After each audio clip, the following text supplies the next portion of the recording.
আস্তে আস্তে আমরা বেশ কিছু বিষয় দেখবো আর কি। মোস্তফা কি করতেছেন? ল্যাপটপ নিয়ে আসছেন? গুড।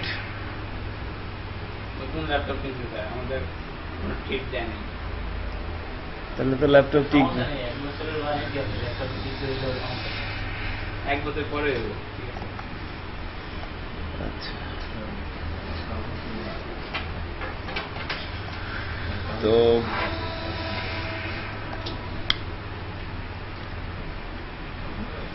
তাহলে আমরা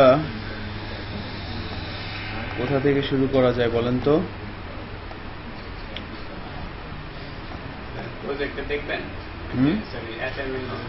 আপনাদের একটা অ্যাসাইনমেন্ট ছিল না, করে নিয়ে আসছেন? ইয়া, সবাই করছেন?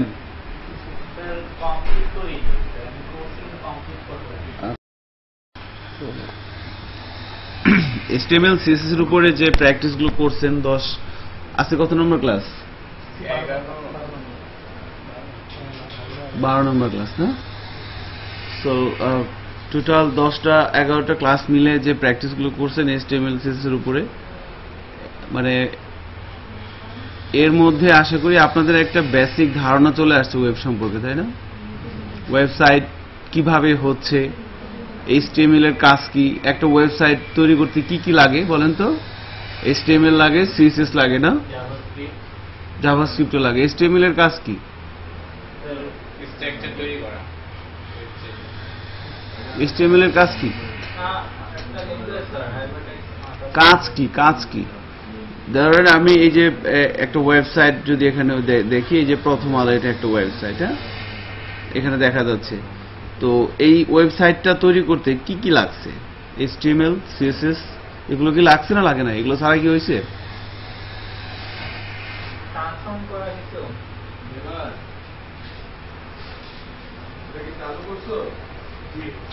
HTML এর কাজ কি বলেন সীমান্ত?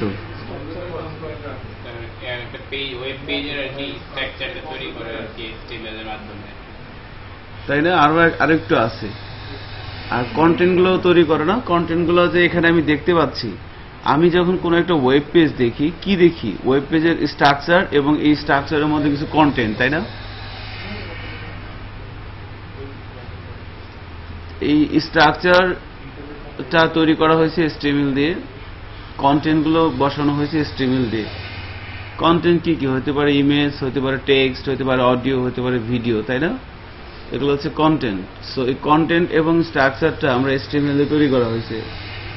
আর এই কন্টেন্ট এবং স্ট্রাকচারটার যে পরিবেশনটা, লুক, তাই না, ডিসপ্লেটা কি সুন্দর করার জন্য ইউজ করা হয়েছে কি? CSS।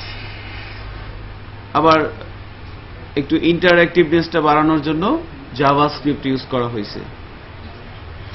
তো আমরা HTML এবং CSS দিয়ে যেটা পারি সেটা হচ্ছে কোন একটা ওয়েবসাইট বা ওয়েব অ্যাপ্লিকেশনের স্ট্রাকচার এবং কন্টেন্টগুলো আমরা তৈরি করতে পারবো, তাই না? পারবেন না?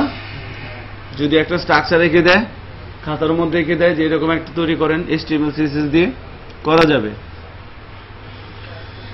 এবার এই স্ট্রাকচারটা ঠিক থাকবে, এর মাঝখানে যে কন্টেন্টগুলো কোথা থেকে আসছে?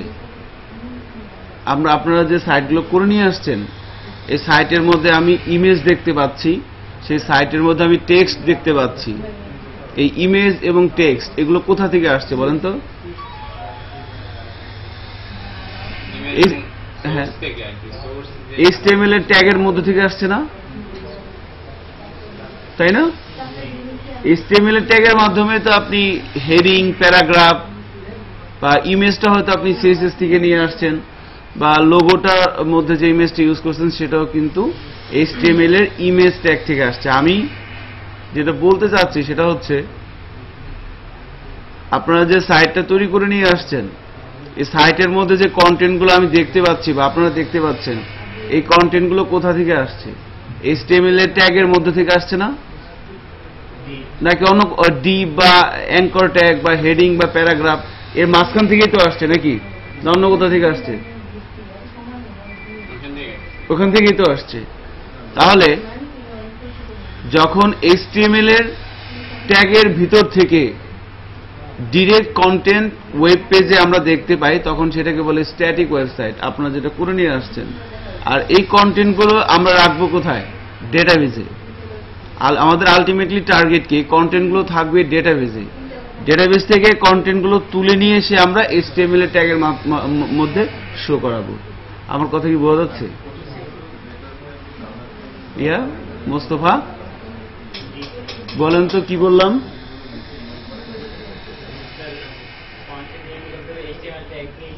আসছে তাই না? কন্টেন্টগুলো অ্যাকচুয়ালি কোথায় থাকবে? কন্টেন্টগুলো থাকবে ডেটাবেজে। ডেটাবেজ থেকে কন্টেন্টগুলো তুলে নিয়ে এসে আমরা HTML ট্যাগের মাঝখানে শো করাবো।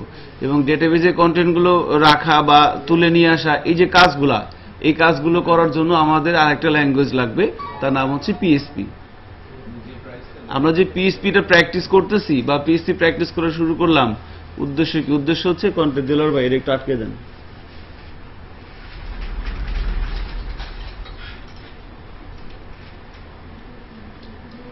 ঠিক আছে না? সো এখন PHP দিয়ে আমরা যখন এই কাজগুলো করব, সো এর মধ্যে আমাদের যে বিষয়টা দরকার হবে সেটা হচ্ছে প্রথমে আগে সিনট্যাক্স গুলো ভালো মতো প্র্যাকটিস করতে হবে। আপনাদের 5-6টা ক্লাসে সিনট্যাক্সের উপরেই যাবে। সো এই যে এখন আমরা যে প্র্যাকটিসগুলো করবো, আজকের ক্লাস বা তারপরে ক্লাস বা তারপরে ক্লাস, এই ক্লাসগুলোতে আপনাদের যে জিনিসটা প্র্যাকটিস করানো হবে সেটা হচ্ছে সিনট্যাক্স।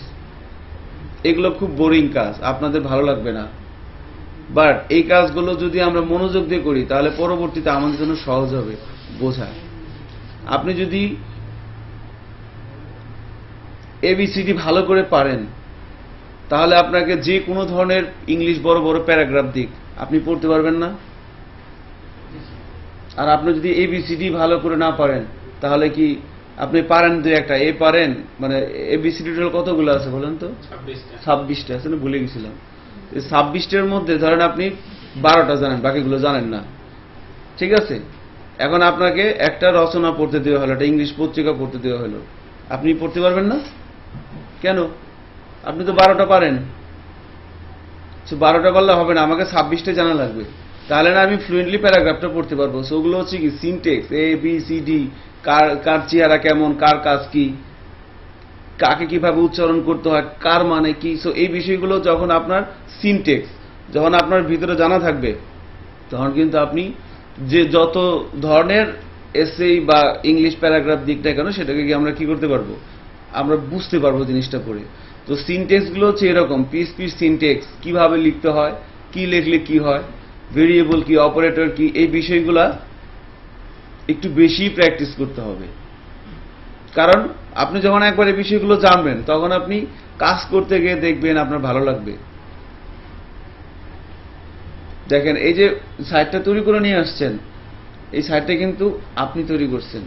তো আপনার তৈরি করা কিন্তু একটা জিনিস দেখবেন যে ভালো লাগে, যে না আচ্ছা ঠিক আছে আমি করছি না, একটু মনে মনে একটু কিন্তু ভালো লাগে, তাই না? ভালো লাগে না? কেন আফসোস লাগে না? হ্যাঁ, কারণ আমরা সিনট্যাক্স কম জানি। ওই জায়গাটা হচ্ছে আমাদের প্রবলেম। ABCDটা ভালো করে পড়তে হবে, তাহলেই কিন্তু যে কোনো ধরনের এসে পড়তে পারবেন। সো আমরা PHP সিনট্যাক্স নিয়ে ক্লাসে প্র্যাকটিস করা শুরু করছিলাম, আজকে ওখান থেকে আবার শুরু করব। সো বলা হয় PHP কি বলেন তো?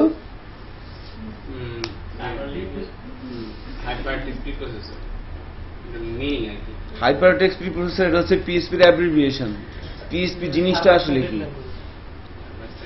আপনাকে তো জিজ্ঞেস করবে ভাই ভাই যে PHP কি, তখন কি বলবেন?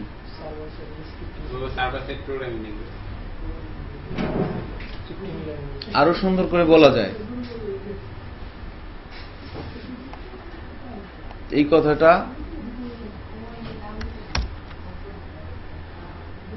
মনে রাখতে হবে। এই যে PHP.net এই সাইটের মধ্যে সুন্দর করে বলা আছে, বাট আমাদের এখানে আনফরচুনেটলি নেটটা নেই। সো PHP বেসিক্যালি একটা ওপেন সোর্স জেনারেল পারপাস একটা স্ক্রিপ্টিং ল্যাঙ্গুয়েজ। প্রোগ্রামিং ল্যাঙ্গুয়েজ ঠিক আছে, আপনি যেটা বলছেন সেটা ভুল না, সেটাও ঠিক, ঠিক আছে সেটাও ঠিক, বাট এটা একটু বেশি ঠিক। ঠিক আছে, বলতে হবে PHP কি? PHP হচ্ছে একটা জেনারেল পারপাস ওপেন সোর্স একটা স্ক্রিপ্টিং ল্যাঙ্গুয়েজ, যার কাজ হচ্ছে বেসিক্যালি মানে পিএইচপি ল্যাঙ্গুয়েজটা ম্যাক্সিমাম ক্ষেত্রে ইউজ হয় ওয়েব ডেভেলপমেন্টের ক্ষেত্রে। পিএইচপি ল্যাঙ্গুয়েজটা তৈরি করা হয়েছে এই উদ্দেশ্যেই, ওয়েব ডেভেলপমেন্ট করার জন্য। তো পিএইচপি দিয়ে ডেস্কটপ বেস সফটওয়্যার তৈরি করা যায় না? যায়। PHP.NET সাইটে ঢুকে দেখবেন যায়, বাট ওইটা সুইটেবল না। যায় না বলে ভুল হবে, যায়, বাট ওইটা সুইটেবল না। এখানে একটা অ্যাড্রেস দেখতে পাচ্ছেন আমার এখানে PHP.NET, এখানে ঢুকে দেখবেন PHP দিয়েও ডেস্কটপ বেস অ্যাপ্লিকেশন তৈরি করা যায়, বাট সেটা সুইটেবল না। পরিশ্রম অনেক বেশি, আউটপুট অনেক কম।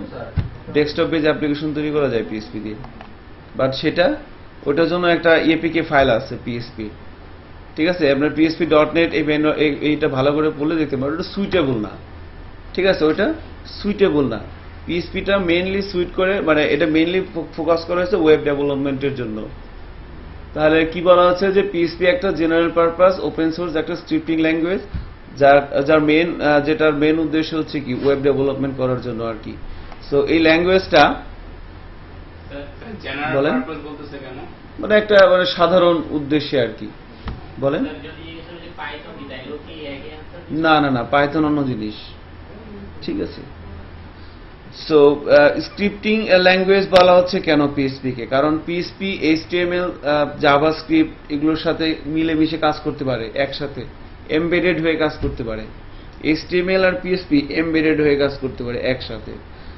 সো এজন্য এদেরকে কি বলা হচ্ছে? স্ক্রিপ্টিং ল্যাঙ্গুয়েজ বলা হচ্ছে। এখন এই ল্যাঙ্গুয়েজটা যে আবিষ্কার করে ওনার নাম তো জানেন, রাসমাস লেডরফ। এই ল্যাঙ্গুয়েজটা আবিষ্কার হয় 1994 সালে ফার্স্ট। 1994 সালে এটা আবিষ্কার হলেও এই ল্যাঙ্গুয়েজটার মেইনলি কাজ শুরু হয় PHP 2 ভার্সন 2 আকারে 1995। হ্যাঁ, 1995 সালের জুনের দিকে এই ল্যাঙ্গুয়েজটা প্রথম আপনার কাজ শুরু হয় আর কি। সো এরপর ধারাবাহিকভাবে এটা নিয়ে কাজ হতে থাকে। এরপরে PHP 3 আসে 1995 হয়, 98 আসে PHP 3তেও মোটামুটি আস্তে আস্তে একটু বিষয় আসে। মেইনলি PHP ডেভেলপ হয় 2000 সালের জুনের দিকে মাঝামাঝিতে আর কি। PHP 4 ভার্সন যখন আসে, 4 ভার্সনেই প্রথম আপনার যেটা হয়, PHP 3তে বা তার আগের ভার্সনগুলোতে যেটা হইতো সেটা হচ্ছে আমরা স্ক্রিপ্ট লিখতাম, ডিরেক্ট আউটপুট আসতো। তো ওইটাকে কিন্তু প্রোগ্রামিং ল্যাঙ্গুয়েজ বলা যায় না। লাইক HTML এর কোড আমরা লিখি, ব্রাউজারে শো করে, তাই না? সিনট্যাক্স চেক করার মতো কেউ ছিল না PHP 3তে বা এর আগে। PHP 4 এ এসেই প্রথমে সিনট্যাক্স চেক করা হয়। PHP 4 ভার্সনে এসেই প্রথমে কি করা হয়, আগে যে আমি যে স্ক্রিপ্টটা লিখলাম সেটাকে আগে চেক করা হতো, তারপরে কিন্তু সেই স্ক্রিপ্টটা এক্সিকিউট হতো। এরপরে 2004 সালের দিকে PHP 5 আসে। PHP 4 থেকেই মেইনলি ডেটাবেসের সাথে কাজ শুরু হয়। তারপর অবজেক্ট ওরিয়েন্টেড প্রোগ্রামিং এর যে রুলস, সেই রুলসগুলো ইমপ্লিমেন্টেশন করা শুরু হয় PHP তে। 5 এ এসে হচ্ছে ভাস্ট পরিবর্তন আসে PHP 5 এ। মেইন ফিচারগুলো অবজেক্ট ওরিয়েন্টেড, ইনক্যাপসুলেশন, পলিমরফিজম এগুলো আস্তে আস্তে আসে আর কি এই PHP 5 ভার্সনে। 5 ভার্সনটা আসে 2004 এ। এই যে কথাগুলো বললাম এগুলো হচ্ছে গল্প। এই গল্পগুলো একটু মাথার মধ্যে রাখা লাগবে দুইটা কারণে। মানে একটা হচ্ছে যে আপনার ডোমেইন থাকতে হবে, আর একটা হচ্ছে বন্ধু বান্ধবীদের সাথে বসলে একটু ফাপড় নিতে পারবেন। সো দুই কারণে এটা মনে রাখতে হবে, ঠিক আছে? কারণ যেটা আপনার ভালো লাগে, বুঝতে পারছেন? ইস্যুটা হচ্ছে এটা আর কি। সো এনিওয়ে, আমরা ওই ল্যাঙ্গুয়েজটা বিষয়টা বলছিলাম আর কি PHP। এখন বর্তমানে তো কোন ভার্সন চলে PHP বলেন তো? 5। আপনার মাথা কত? 7। PHP 7 চলতেছে। কেমন? 7 চলতেছে। সো PHP যেহেতু বলা হচ্ছে একটা সার্ভার সাইডের একটা স্ক্রিপ্টিং ল্যাঙ্গুয়েজ, তো পুরো একটা ওয়েব অ্যাপ্লিকেশন বা ওয়েবসাইটের কয়টা পার্ট বলেন তো? 3টা পার্ট। Very good. একটা হচ্ছে কি ফ্রন্ট এন্ড, আরেকটা সার্ভার সাইড, আরেকটা ডেটাবেস। সো ফ্রন্ট এন্ডটা কিভাবে তৈরি করে ওগুলোর উপরে কিন্তু হালকা পাতলা আমরা 10-11টা ক্লাসে প্র্যাকটিস করছি। এবার সার্ভার সাইডে যাচ্ছি। সো সার্ভার সাইডের জন্য আমরা PHP-তে প্র্যাকটিস করব। এখন ফ্রন্ট এন্ডের যে টেকনোলজিগুলো আমরা ইউজ করছি লাইক HTML, CSS, এদের জন্য সার্ভার ছিল কে? যা আমাদের ব্রাউজার, তাই না? HTML এর হেডিং ট্যাগের মানে কি এটা কে বুঝে? সকল ব্রাউজারই কিন্তু বুঝে যে হেডিং ট্যাগ দিলে আমাকে কি করতে হবে, প্যারাগ্রাফ ট্যাগ আসলে আমাকে কি করতে হবে, ইমেজ ট্যাগ আসলে কি করতে হবে, এটা কিন্তু ব্রাউজার বুঝে। কিন্তু পিএইচপির যে সিনট্যাক্সগুলো আমরা দেখব এগুলোর মানে কিন্তু ব্রাউজার বুঝে না। তার মানে পিএইচপির আমরা যে স্ক্রিপ্টগুলো লিখবো এগুলো তো সার্ভার লাগবে।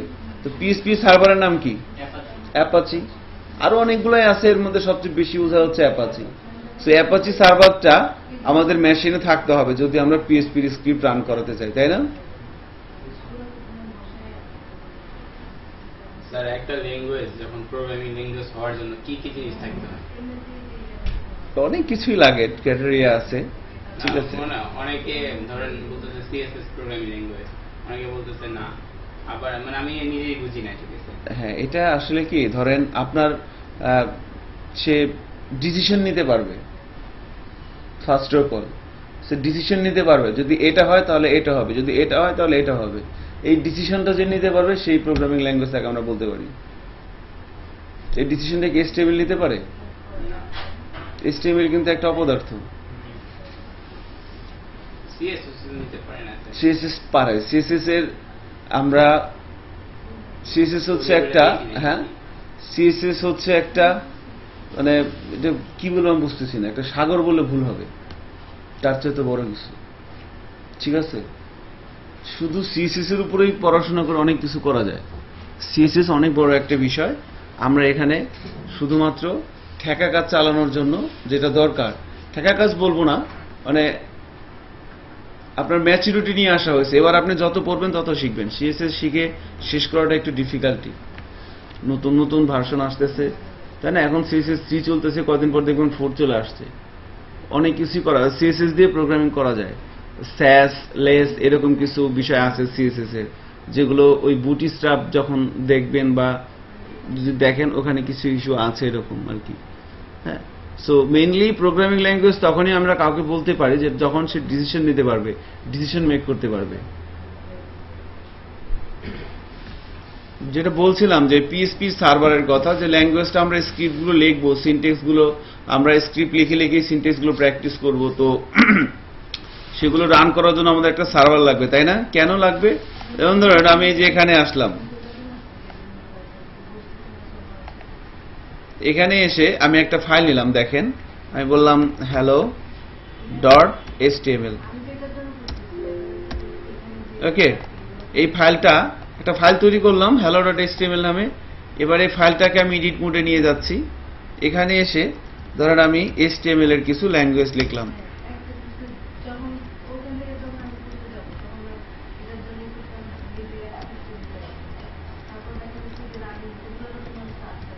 হ্যালো ওয়ার্ল্ড এই কথাটা লিখলাম আমি।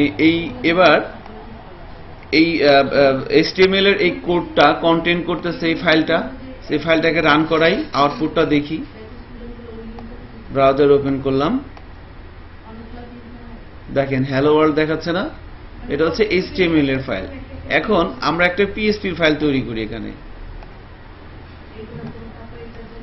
আমরা যদি বলি hello.php, HTML ফাইলের এক্সটেনশন কি হয়?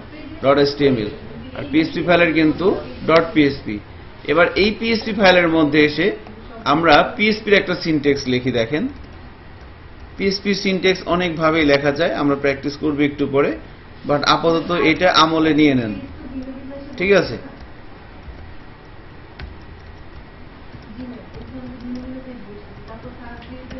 ওকে, হ্যালো ওয়ার্ল্ড লিখলাম। সো ইকো এটা একটা সিনট্যাক্স যার মাধ্যমে আমরা কোনো একটা স্ট্রিংকে আউটপুটে নিয়ে আসতে পারি, আর এই কোটেশনের মধ্যে PHP লিখতে হয়, এগুলো আপনারা জানেন, বাট এটা এভাবে রাখলাম। এখন আমি এই ফাইলটাকে মনে করেন ব্রাউজারের থ্রুতে রান করাবো, এই ফাইলটাকেও।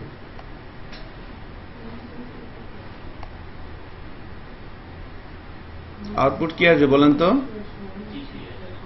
কেন?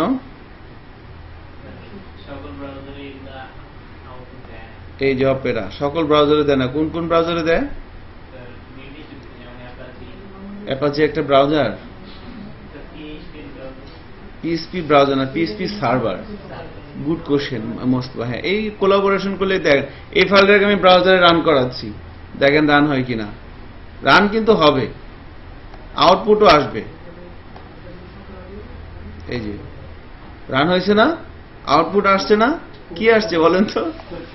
সে এগুলোর মানে বুঝে না। এই যে ব্রাউজার, এই ব্রাউজারটা হোয়াট ইজ ইকো মানে কি, এটার মানে কি, এগুলো কিন্তু সে বুঝে না। বাট ব্রাউজারটা কিন্তু H1 এর মানে বুঝে। সেই জন্য মানে কি এই কোডগুলাকে সে বুঝতে পারে নাই। সেই কোডগুলাকে যে বুঝতে পারবে ওনার নাম কি? অ্যাপাচি, তাই না? সো অ্যাপাচি হচ্ছে পিএইচপির একটা সার্ভার আর কি। এরকম আর অনেক সার্ভারই আছে, এগুলো আপনারা পরে পরে জানবেন। সো যেটা বলতে চাচ্ছিলাম যে এই অ্যাপাচি সার্ভারটা আমাদের মেশিন ইনস্টল দিতে হবে। ইনস্টল দেওয়ার পর দেন আমরা ওই অ্যাপাচি সার্ভারের মধ্যে আমরা এই ফাইলটা রাখবো। কেমন?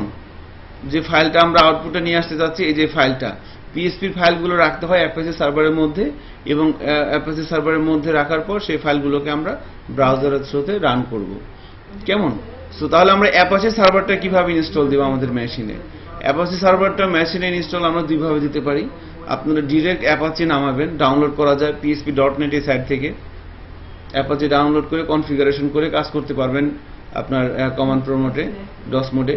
আবার আপনি চাইলে ওই অ্যাপাচি সার্ভার সহ আরো কয়েকটা সার্ভার মিলে, যেটা আমরা করি আর কি, সবাই আপনারা পারেন, যেটা যে অ্যাপাচি সার্ভার সহ আরো 4-5টা সার্ভার মিলে একটা ডেস্কটপ বেস সফটওয়্যার তৈরি করা হয়েছে, নাম কি? জ্যাম্প, ওয়াম্প, ম্যাম্প, ল্যাম্প, তাই না? এক একটা ওএস এর জন্য এক একটা। উইন্ডোজ অপারেটিং সিস্টেমের জন্য সাধারণত জ্যাম্প এবং ওয়াম্প এগুলো ম্যাক্সিমাম ইউজ হয় আর কি। সো এই জ্যাম্প সফটওয়্যারটার মধ্যে 5টা সার্ভার আছে, তাই না? আপনারা জানেন আল্লাহর রহমতে, আশা করি এগুলা। সো এই সফটওয়্যারটা, তাহলে জ্যাম্প সফটওয়্যারটা ডাউনলোড করে আমরা আমাদের মেশিনে ইনস্টল দেওয়া হয়েছে গত ক্লাসে, তাই না? ফাইন। সো আপনাদের সবার মেশিনে আছে না? ইনস্টল দেওয়ার পর ওই সার্ভার ইনস্টল দেওয়ার পর ওই সফটওয়্যারটা ইনস্টল দেওয়ার পর ডিফল্ট কিছু ফাইল এবং ফোল্ডার চলে আসে না একটা ফোল্ডারের মধ্যে? আচ্ছা, তো ওখান থেকেই আমরা যদি বলি যে সাপোজ ধরেন জ্যাম্প সফটওয়্যারটা সেট আপ দেওয়া হচ্ছে, সেট আপ দেওয়ার পর এই ধরনের একটা ফোল্ডার হচ্ছে, তাই না?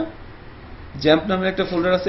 এখানে আসার পর আমরা দেখতে পাচ্ছি এখানে কিছু ফাইল এবং ফোল্ডার আছে। সো এখান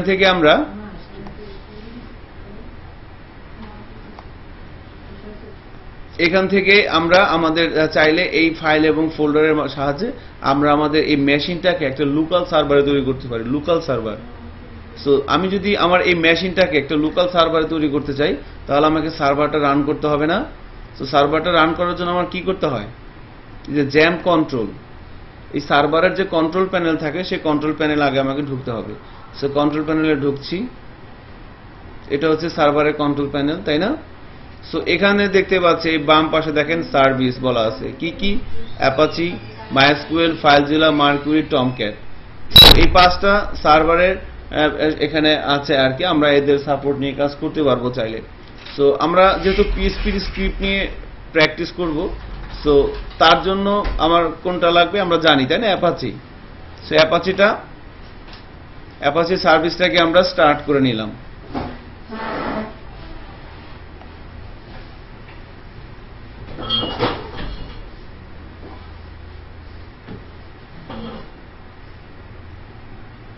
এখন কিছু কিছু প্রবলেম হতে পারে আপনাদের মেশিনে, মানে কিছু কিছু এক্সেপশন আর কি আগে থেকেই স্যারও বলে দিচ্ছে, আমি একটু ক্লিয়ারিফাই করে দিই যে আমাদের মেশিনে যদি স্কাইপি অন থাকে, হ্যাঁ, তো প্রত্যেকটা সফটওয়্যারে যখন আমরা ওপেন করি, তো জানেন অবশ্যই সে কম্পিউটারের একটা র্যামের একটা পোর্ট কিন্তু সে দখল করে, তাই না?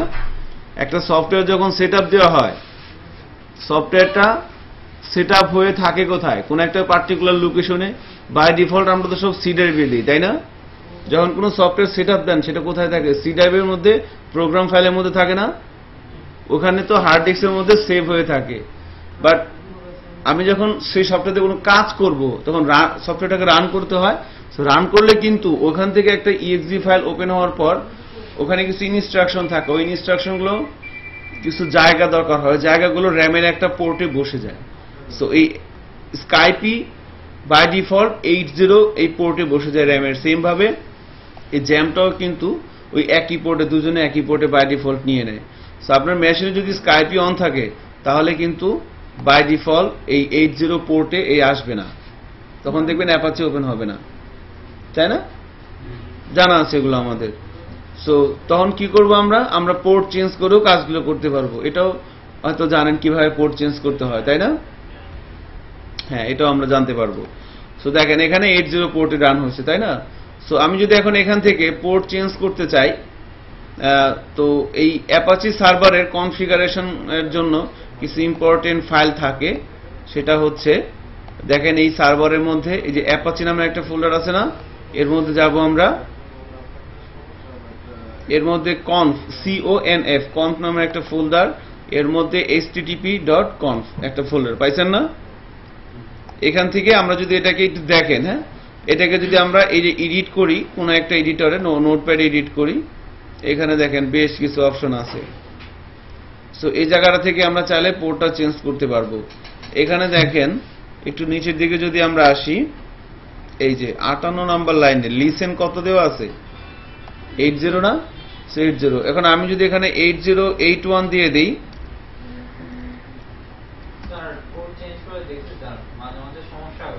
না সমস্যা করবে না।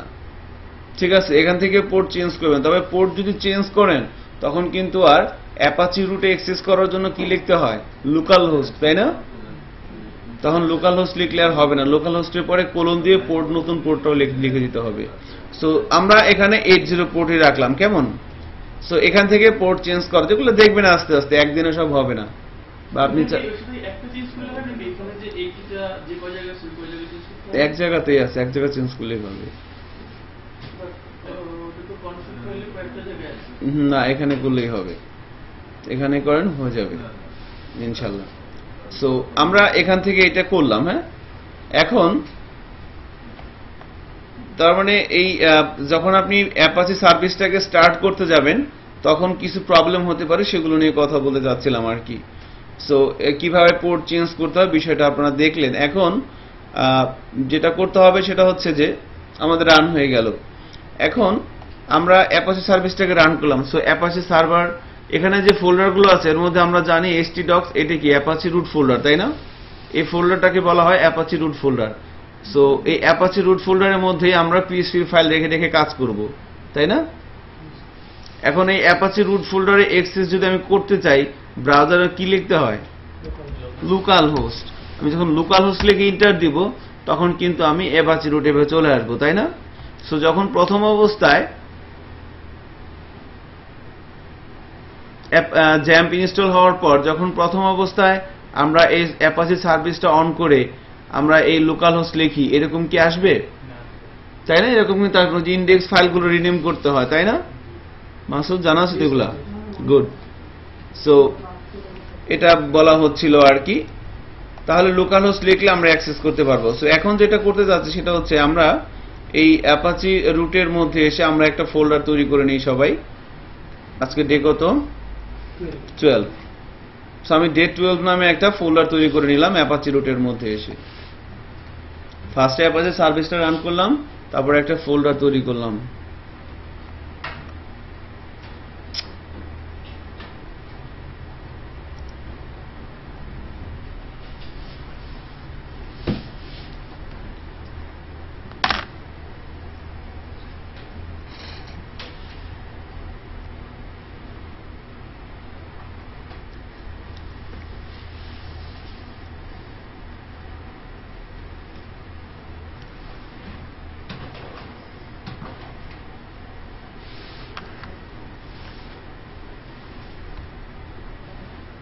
এখন এই যে ফোল্ডারটা আমরা তৈরি করলাম অ্যাপাচি রুটে, আমাদের টার্গেট হচ্ছে যে এই ফোল্ডারের মধ্যে আমরা নেটবিনসের থ্রুতে একটা পিএইচপি প্রজেক্ট ওপেন করব। সো দেখি কিভাবে আমরা কাজটা করতে পারি। সো ফাইল থেকে নিউ প্রজেক্ট করে ফেলেন সবাই, হ্যাঁ, এটা পারেন আমি জানি।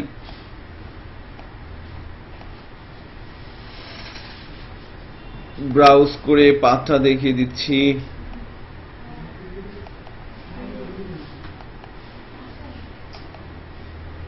ডে 12।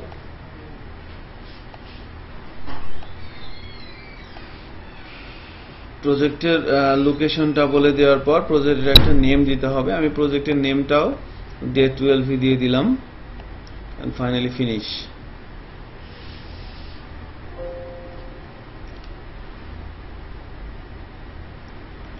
আচ্ছা,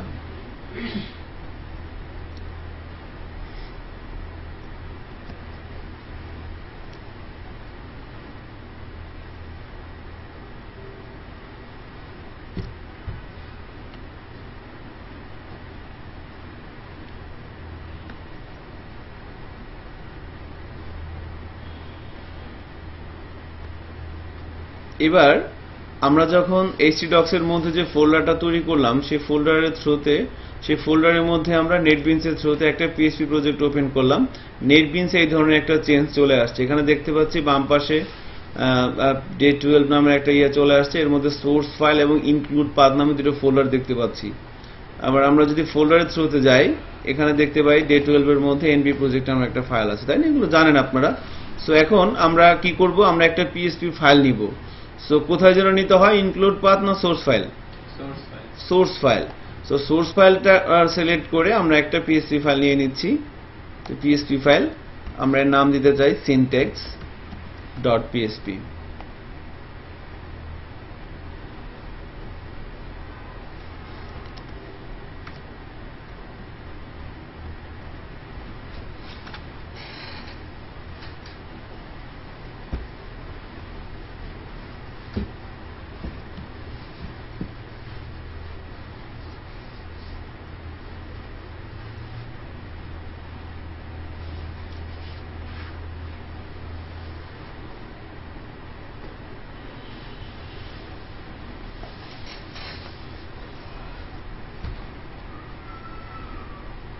syntax.php। এখন এখানে দেখতে পাচ্ছেন আমরা এটাকে একটু ক্লিয়ার করে নেই, এই ফাইলটাকে পুরো ফাঁকা করে দিই, এরকম আমরা পাচ্ছি আর কি।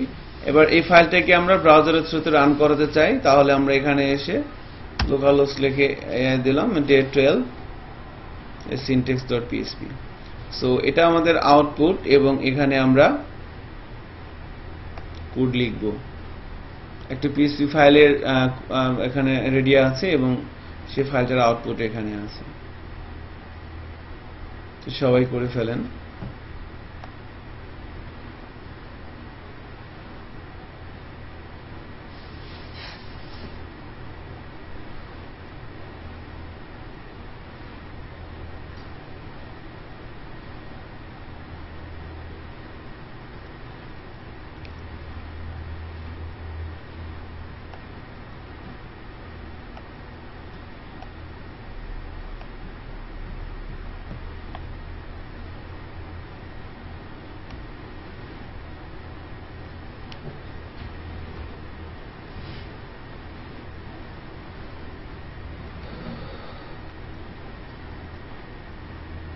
এখন আমরা এই পিএইচপি ফাইলের মধ্যে পিএইচপি সিনট্যাক্স লেখার প্র্যাকটিস শুরু করব। সো পিএইচপি স্ক্রিপ্ট লেখার জন্য আমাকে প্রথমে এনভায়রনমেন্ট রেডি করতে হবে। প্রথমে একটা ফাইল নিয়ে নিলাম।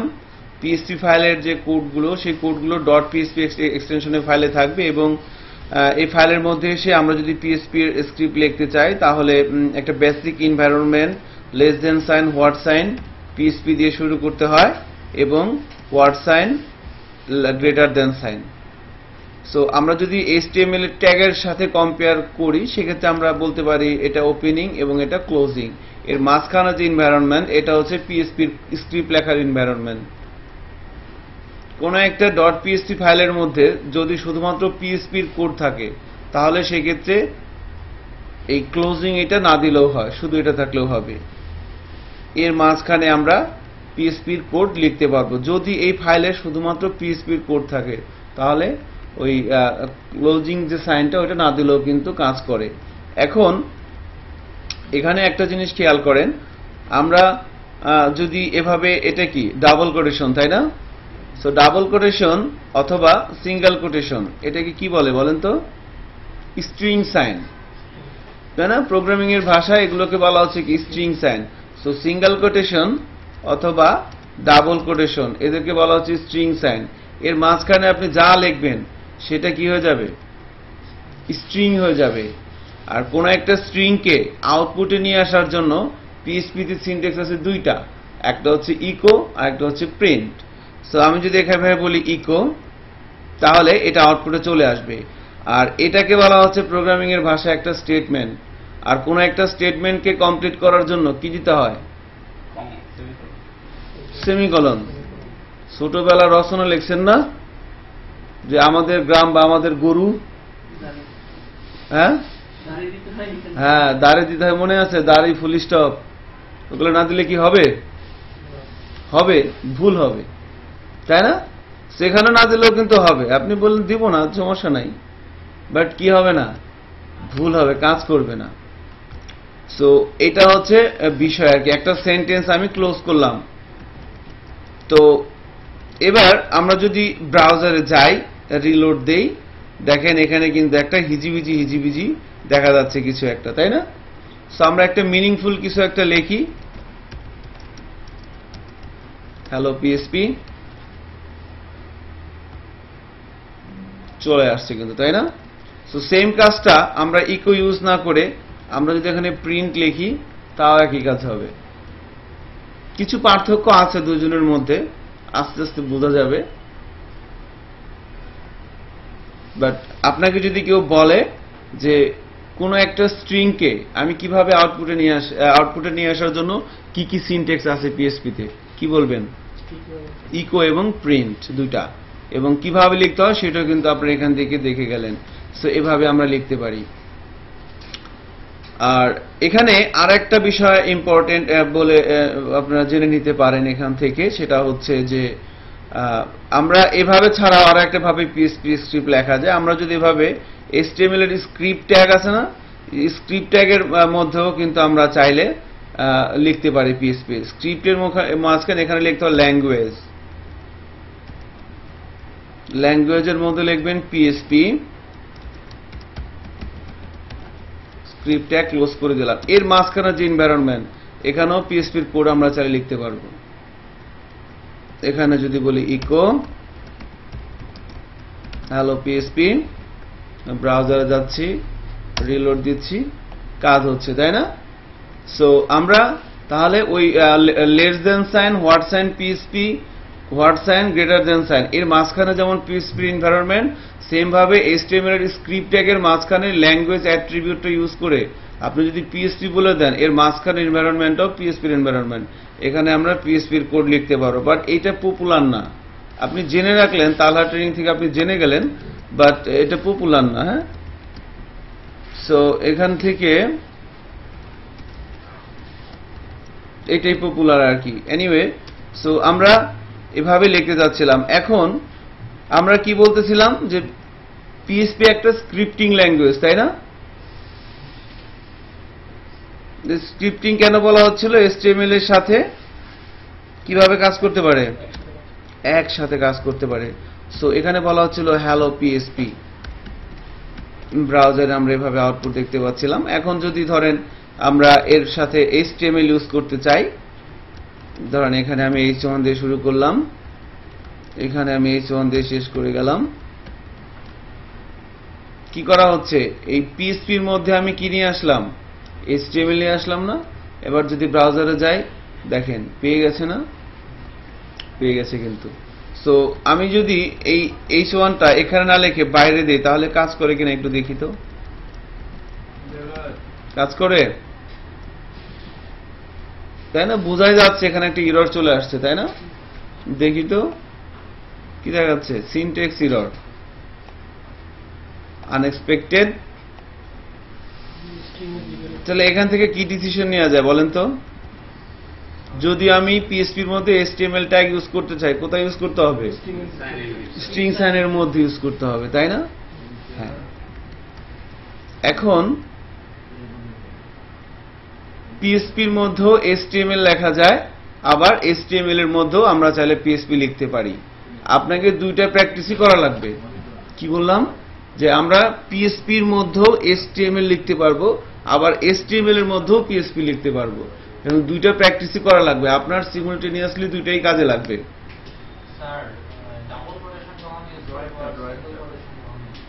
এটা কিছু পার্থক্য আছে। সিঙ্গেল কোটেশন এবং ডাবল কোটেশনের মধ্যে কিছু পার্থক্য আছে।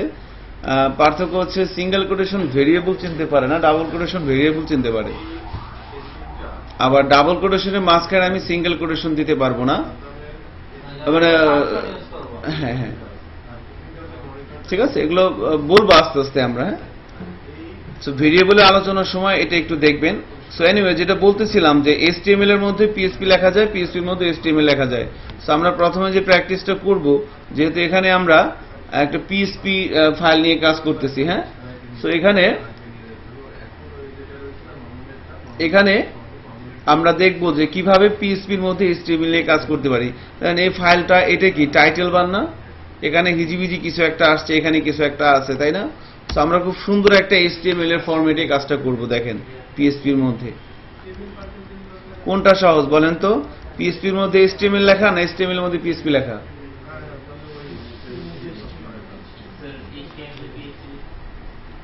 আন্দাজি বলছেন না, এর আগে কখনো লিখে দেখছেন? হ্যাঁ, আন্দাজি বললে তো হবে না। তাহলে চলেন আমরা প্র্যাকটিস করি, দেখি কোনটা সহজ।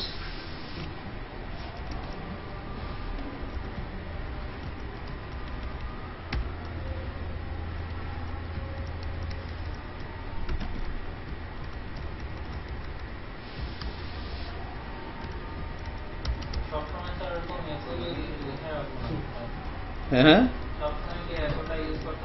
জি, স্ট্রিং এর মধ্যে লিখতে হবে, কারণ সূত্র তো একটাই। আমি কি HTML এর ট্যাগ ইকুয়াল বাইরে লিখতে পারবো? লিখতে পারবো, ভুল হবে আর কি। হ্যাঁ, আর ভুল করলে তো ভুল সবসময় করা যাবে না, তাহলে তো ওভাবে হবে না। দেখেন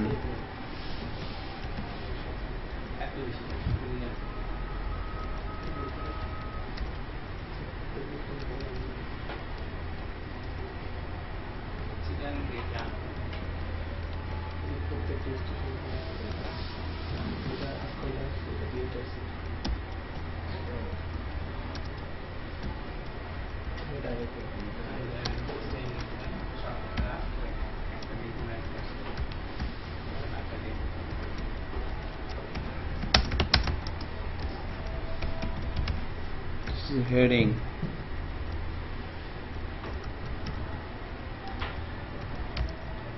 4 5 হেডিং ট্যাগ 5টা না করে দেন? 6টা শিওর? মোস্তফা হেডিং ট্যাগ কয়টা? হেডিং ট্যাগ কয়টা বলেন তো? 3টা? 6টা? শিওর? কনফিউশনে আছে, দেখতে হবে না।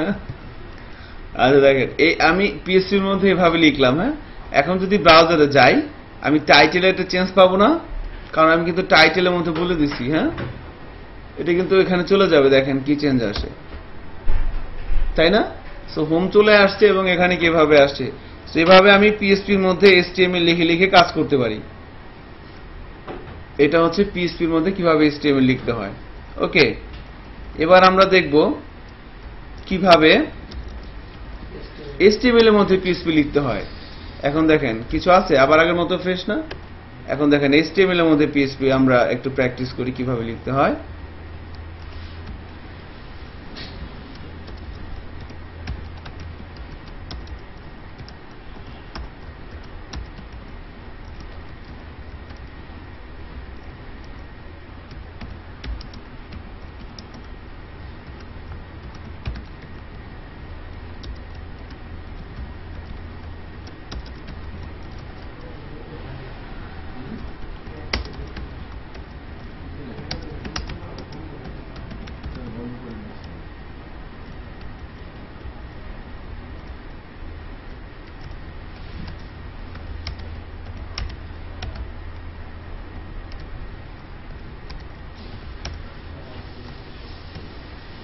ঠিক আছে, সেম আউটপুটই আসবে না? সরি, এখানে কিন্তু আমি একটা ভুল করছি। এটা কোথা থেকে আসবে? মানে আউটপুট গুলো আসবে হচ্ছে আমাদের পিএসপি থেকে। মানে টেক্সট যেটা, সেটা কিন্তু কোথা থেকে আসবে? পিএসপি থেকে, কিন্তু স্ট্রাকচারটা কার? HTML এর। আর উপরে কি ছিল? উপরে স্ট্রাকচারটা ছিল পিএসপি, টেক্সটগুলো আসছিল কোথা থেকে? পিএসপি থেকে। দেখেন এটা হচ্ছে পিএসপি, HTML থেকে পিএসপি। আমরা যদি ব্রাউজারে যাই, রিলোড দিই, সেম আউটপুট না?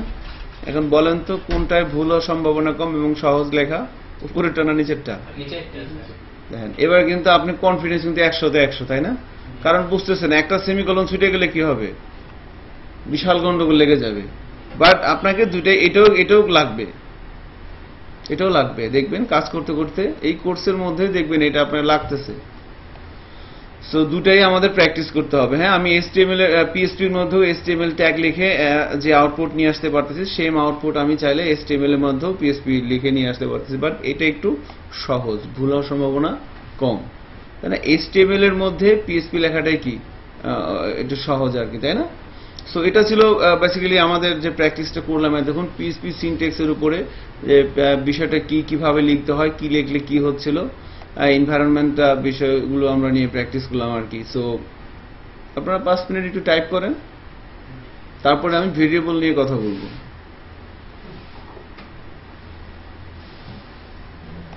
যে কাজটা এখানে করা হচ্ছে এই কাজটা একবার টাইপ করেন, আপনাদেরটাও করতেছে। আচ্ছা, সো আমরা ভেরিয়েবল নিয়ে প্র্যাকটিস করব। সো আমি আরেকটা PHP ফাইল নিয়ে নিচ্ছি, এর নাম দিচ্ছি ভেরিয়েবল, variable.php।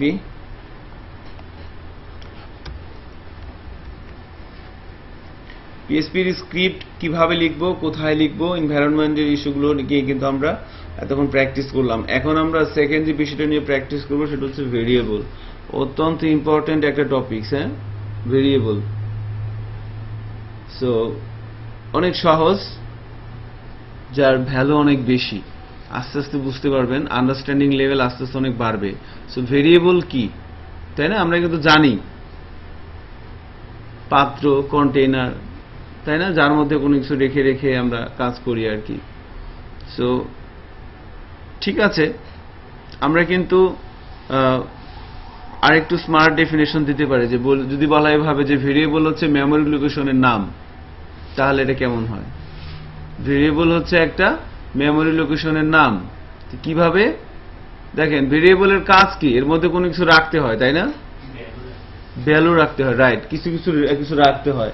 এখন আমি যদি কম্পিউটারে কোনো কিছু রাখতে চাই, রাখার জন্য আমাকে তো জায়গা লাগবে। সো কম্পিউটারে কত ধরনের জায়গা আছে বলেন তো? 2 ধরনের, একটা স্থায়ী আর একটা অস্থায়ী, তাই না? এটা হার্ড ডিস্ক আর একটা কি, র্যাম। সো পার্মানেন্টলি আমরা কোনো কিছু রাখতে পারি কোথায়, হার্ড ডিস্কের মধ্যে। আর যখন কোনো প্রোগ্রাম রান হয়, ওই রান হওয়ার জন্য যে ইনস্ট্রাকশনগুলো এক্সিকিউট হয় ওগুলো র্যামে চলে যায়, তাই না? ভোলাটাইল, নন ভোলাটাইল মেমোরি, এগুলো পড়ছি আমরা। সো কেন বলা হচ্ছে, তাহলে আমি যখন ভেরিয়েবলের নেওয়ার উদ্দেশ্য কি, সেখানে কিছু রাখবো আমি। সো যখন আমি রাখবো, সেটা বেসিক্যালি তাহলে কোথায় থাকবে? আলটিমেটলি আমি একটা ফাইল নিলাম, PHP ফাইল নিলাম, সেখানে আমি একটা ভেরিয়েবল লিখলাম, ভেরিয়েবলের মধ্যে কিছু রাখলাম, ফাইলটাকে আমি সেভ করে রাখলাম কম্পিউটারের মধ্যে কোনো একটা জায়গায়, সে কিন্তু হার্ড ডিস্কে সেভ হয়ে আছে, তাই না? এখন পর্যন্ত কি সে র্যামে গেছে? যায় নাই কিন্তু। বাট কখন র্যামে যাবে? যখন আমি ফাইলটাকে রান করব। যখন আমি ফাইলটা ব্রাউজারে রান করাচ্ছি, তখন কিন্তু ওই ভ্যালুটা ওই ভেরিয়েবলে স্টোর হচ্ছে। আর ভেরিয়েবল কি কিছু রাখতে পারবে? রাখবে অ্যাকচুয়ালি কে? র্যাম। তাহলে ভ্যালুটা স্টোর হচ্ছে কোথায়? র্যামে। আর ওই যে জায়গাটায় স্টোর হচ্ছে ওই জায়গাটার নাম কি? ভেরিয়েবল। এজন্যই ভেরিয়েবলকে বলা হচ্ছে কি, মেমোরি লোকেশনের নাম। আমার কথা কি বোঝা যাচ্ছে? মোস্তফা নুরে আলম। সো PHP তে ভেরিয়েবল লেখার 3টা স্ট্যান্ডার্ড রুলস এবং 3টা মেজর রুলস আছে আর কি। এই মেজর রুলস গুলো বেসিক্যালি ভেরিয়েবলের নাম, ফোল্ডারের নাম, ফাইলের নাম, ক্লাসের নাম, ফাংশনের নাম সবার ক্ষেত্রেই প্রযোজ্য। 1 মিনিট।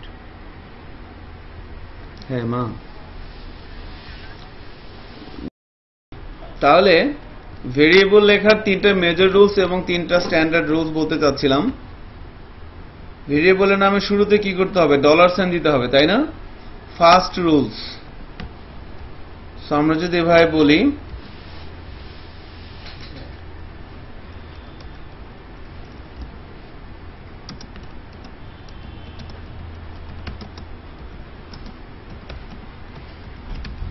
ভেরিয়েবল ফার্স্ট রুলস কি? স্টার্ট উইথ $সাইন, তাই না? $সাইন দিয়ে ভেরিয়েবলের নামটা শুরু হবে। এরপরে সেকেন্ডটা কি বলেন তো? ভেরিয়েবলের নাম লেখার জন্য আমার ক্যারেক্টার লাগবে না? So capital A to Z, small a to Z, 0 to 9 এবং আন্ডারস্কোর। আমি এই ক্যারেক্টারগুলো ইউজ করে আমি ভেরিয়েবলের নাম লিখতে পারবো, এর বাইরে পারবো না। বুঝতে পারছেন? এর বাইরে কি কোনো ক্যারেক্টার আছে না নাই বলেন তো? যেমন স্পেশাল ক্যারেক্টার @, তাই না, এক্সক্লেমেটরি সাইন, এগুলো দিয়ে কি ভেরিয়েবল লিখতে পারবো? সো ভেরিয়েবল লেখার জন্য আমাকে এই কটা ক্যারেক্টার ইউজ করতে হবে। এটা হচ্ছে কি সেকেন্ড রুলস। এই রুলসগুলো ভায়োলেট করলে ভেরিয়েবল হবে না। থার্ড রুলস হচ্ছে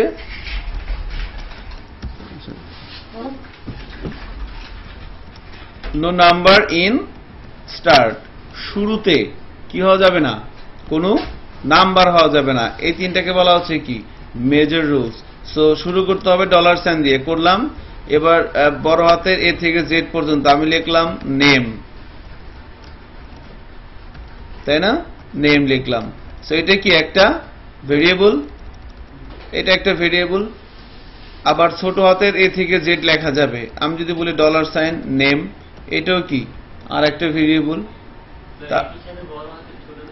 যাবে। আমি যদি $সাইন NAME নেম, এটাও একটা ভেরিয়েবল।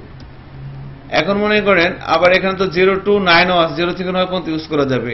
তাহলে আমি যদি বলি এভাবে যে $সাইন 1 2 3 ABC, এটা কি একটা ভেরিয়েবল হইলো? দেখেন ভেরিয়েবল হয়েছে। নিচে কিন্তু একটা এরর চলে আসছে, তাই না? আমি এখানে কার্সর রাখলে কি দেখাচ্ছে? ইন্টিজার 1 2 3। এই জন্য এই 3 নাম্বার রুলসে কি বলা আছে? স্টার্ট, মানে শুরুতে কোনো নাম্বার হওয়া যাবে না। আমি চাইলে কি ইউজ করতে পারবো? আন্ডারস্কোর। দেখেন আন্ডারস্কোর দিয়ে দিলাম, এবার কি একটা ভেরিয়েবল হয়ে গেছে না? তাহলে ভেরিয়েবল আমরা এভাবে লিখতে পারবো। এখন ভেরিয়েবল তৈরি করার উদ্দেশ্য হচ্ছে এর মধ্যে কোনো ভ্যালু রেখে আমরা সেগুলো নিয়ে কাজ করব। সো ভ্যালু রাখার জন্য আমি যদি এভাবে বলি $সাইন নেম ইজিক্যাল টু বললাম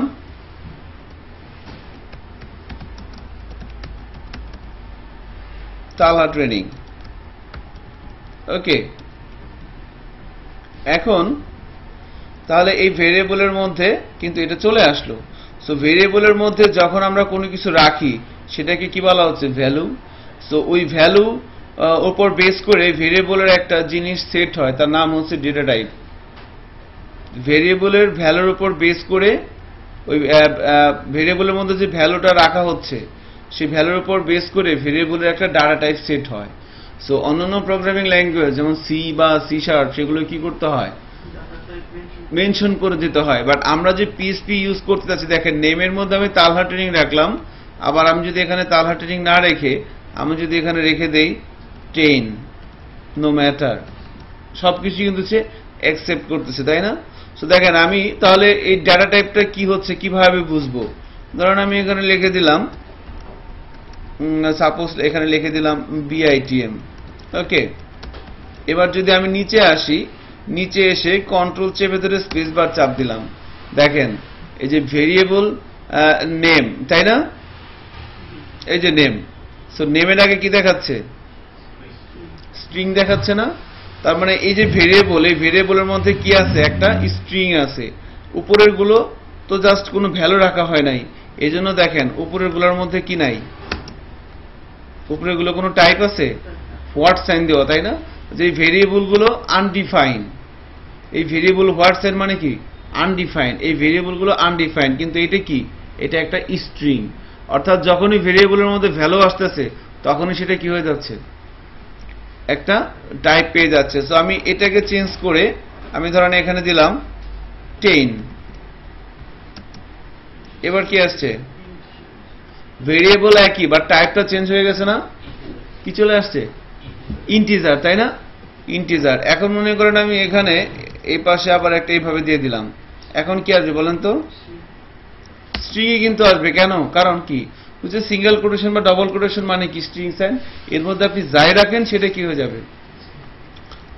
এবার ধরেন এখানে আমরা দিলাম 10.25। এবার কি আসবে?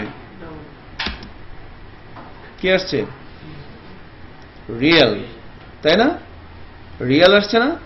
সো ভেরিয়েবল একই, তার টাইপটা চেঞ্জ হচ্ছে কিসের উপর বেস করে? ভ্যালুর উপর বেস করে চেঞ্জ হচ্ছে। কিন্তু এখন আমি যদি মনে করেন এটার উপর একটা দেই, তাহলে এটা টাইপটা কি হবে বলেন তো? স্ট্রিং হয়ে যাবে, কিন্তু ভেরি সিম্পল। সো আবার আরেক ধরনের ভ্যালু আসতে পারে ট্রু বা ফলস, তাই না? এবার চেক করি এটা কি আসছে, বুলিয়ান।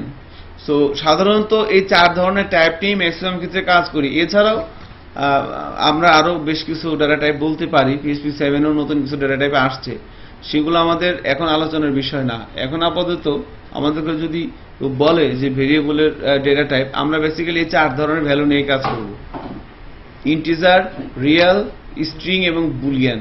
এই 4 ধরনের ভ্যালু নিয়েই কিন্তু আমরা কাজ করব, ঠিক আছে?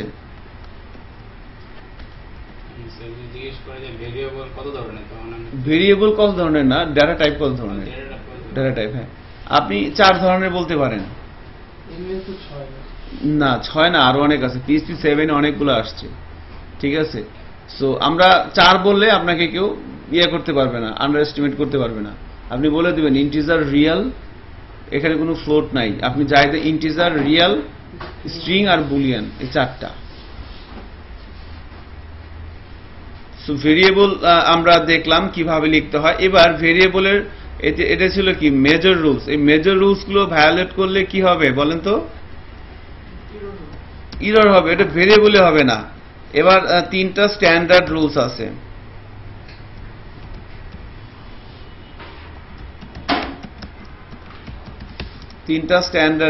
কি কি? প্রথম কথা হচ্ছে ভেরিয়েবলের নাম স্মল লেটার লিখতে হবে। স্ট্যান্ডার্ড রুলস গুলো কে তৈরি করছে বলেন তো?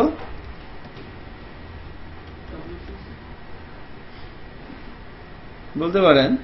এটা অ্যাকচুয়ালি যারা এই প্রফেশনে এস্টাবলিশ, সাকসেসফুল, তারাই কিন্তু তৈরি করছে, তাই না?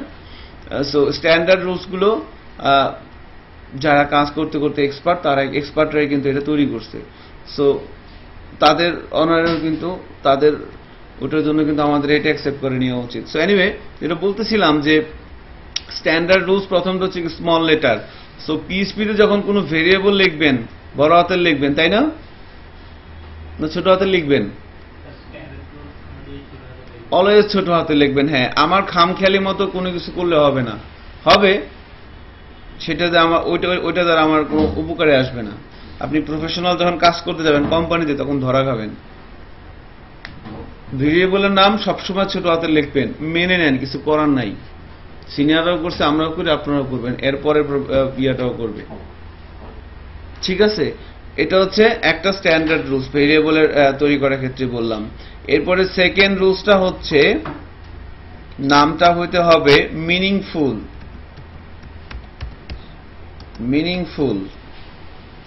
বানান কি ঠিক আছে? যাই হোক, ভুল হলে ঠিক করে নিয়েন, ঠিক আছে? মানুষ মাত্রই ভুল হয়, ইংরেজি কি বলেন তো? Thank you. সো মিনিংফুল হইতে হবে। সেটা কেমন? যেমন মনে করেন name is equal two true, বা আমি বললাম নেম ইজ ইকুয়াল টু 100। দেখেন এই স্ট্যান্ডার্ড রুলস অনুযায়ী স্মল লেটার, ঠিক আছে না? বাট নেমের মধ্যে 100 দিচ্ছি, এটা কি ঠিক হয়েছে? মিনিংফুল হয় নাই, তাই না? সো মিনিংফুল হইতো কখন? যখন আমি ধরেন এখানে নেমের মধ্যে আমি দিয়ে দিলাম ঢাকা, তাহলে এটা কি হচ্ছে? এটা কিন্তু এবার মিনিংফুল হচ্ছে। এবার ধরেন আমি এখানে বলে দিলাম, আপনি বলছেন ছোট হাতের লিখতে, ঠিক আছে, মিনিংফুল করতে first name is equal to Mehedi. এটা সমস্যা কি বলেন? ছোট হাতের লিখছি এবং মিনিংফুল হয়েছে না? মিনিংফুল তো হয়েছে, ফার্স্ট নেম। 3 standard rules. এটা কি লিখলাম? রিডেবল। হ্যাঁ, এটা কি? এটা 2টা ওয়ার্ড নেই এখানে। সো 2 বা যদি ততোধিক ওয়ার্ড হয় কি করবেন? মাঝখানে একটা স্পেস দিয়ে দিবেন, তাই না? স্পেস দিলে তো এরর দেখাচ্ছে, স্পেস দেওয়া যাবে না। কি করতে হবে? হাইপেন দিতে হবে, তাই না?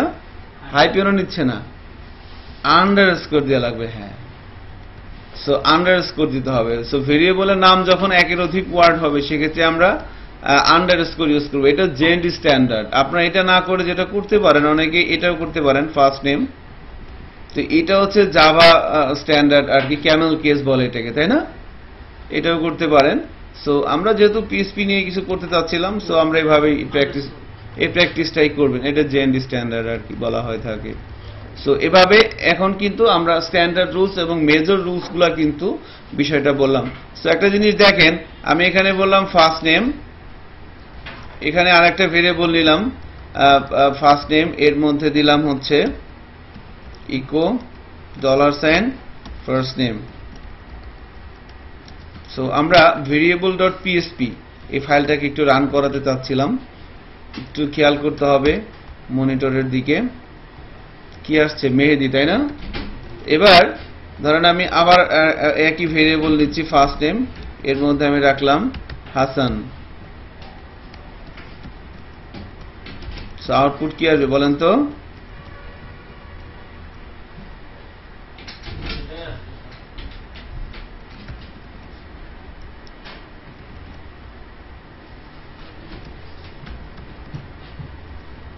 একই ভেরিয়েবল, প্রথমে ফার্স্ট নেম এর মধ্যে রাখা হচ্ছে মেহেদি, এরপরে লাস্ট নেম এর মধ্যে রাখা হচ্ছে হাসান। এবার ইকো বলা হচ্ছে ফার্স্ট নেম, ফার্স্ট নেমের মধ্যে কি মেহেদি আসবে না হাসান আসবে? তাই না? এটা হচ্ছে মানে আর একটা ইম্পর্টেন্ট ইস্যু। দেখেন কি আসে, কি আসছে? হাসান আসছে, তাই না? তো বলা হচ্ছে কি ভেরিয়েবলের মান অলওয়েজ কি পরিবর্তনশীল।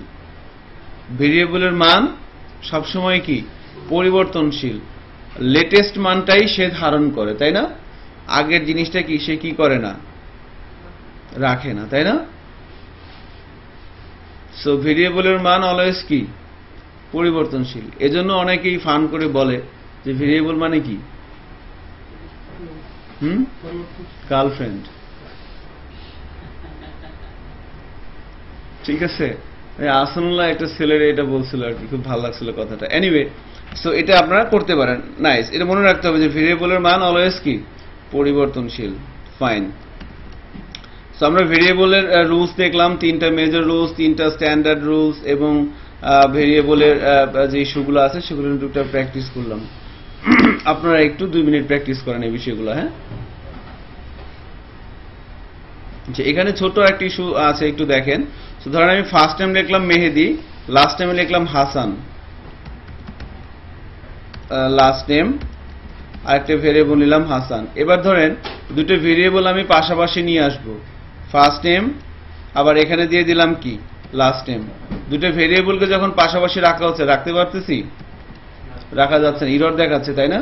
আমি যদি ব্রাউজারে যাই, রিলোড দেই, আমাকে কিন্তু ইরর দেখাচ্ছে। সো দুইটা ভেরিয়েবলকে পাশাপাশি রাখা যাচ্ছে না। দুইটা ভেরিয়েবলকে পাশাপাশি যদি আমি রাখতে চাই, কি করতে হবে? কনক্যাট করতে হবে। আর পিএইচপি তে কনক্যাট সাইন হচ্ছে ডট। দেখেন দুইটা ভেরিয়েবলের মাঝখানে আমি কি দিয়ে দিলাম? ডট দিয়ে দিলাম না? এখন কি? এখন কিন্তু সে ঠিকঠাক মতো কাজ করতেছে আল্লাহর রহমতে। সেবার যদি আমি ব্রাউজারে যাই এবং রিলোড দেই, দেখেন মেহেদি হাসান, বাট একবারে গায়ে গায়ে লেখে আসছে, তাই না? সো কি করতে হবে? একটা স্পেস দিতে হবে। সো আমরা একটা, এটাকে কি বলা হচ্ছে? একটা এমটি স্ট্রিং। এটা স্ট্রিং সাইন না?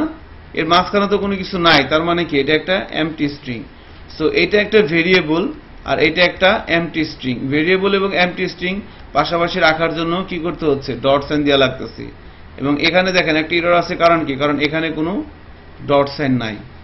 সেখানে আমি একটা ডট সাইন দিয়ে দিলাম, কনক্যাট করে দিলাম, তাই না? এবার কিন্তু দেখেন ঠিকঠাক মতো কাজ করতেছে। এবং আমি যদি ব্রাউজারে যাই, রিলোড দিই, দেখেন স্পেস চলে আসছে না? সো এখান থেকে আমরা যেটা মনে রাখতে হবে, ভেরিয়েবল টু ভেরিয়েবল পাশাপাশি রাখা যাচ্ছে না, কি করতে হয়? কনক্যাট করে দিতে হয়। আবার ভেরিয়েবল এবং এটা কি একটা স্ট্রিং, এর কোনো ভ্যালু নাই, বাট এটা একটা স্ট্রিং। তো সো ভেরিয়েবল এবং স্ট্রিং যদি আমি পাশাপাশি রাখতে চাই, তাহলে কি করতে হবে? কনক্যাট করে দিতে হবে। আপনারা একটু চেক করেন তো আপনাদের মেশিনগুলো এভাবে কাজ করে কিনা, না শুধু আমারটাই করতেছে? তাড়াতাড়ি করবেন। ভেরিয়েবল নিয়ে কাজ করতে পারি। ভেরিয়েবলের পর আপাতত এতটুকুন ভেরিয়েবলের সিনট্যাক্স হলে আমাদের হবে। কনক্যাট করতে পারতেছি আমরা। আমাদের নেক্সট যে টপিকসটা সেটা হচ্ছে অপারেটর।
আমি আমার রুমটা ঠিক করতেছি, রুমটা ঠিক করে আমি কম্পিউটারটা সেট করব।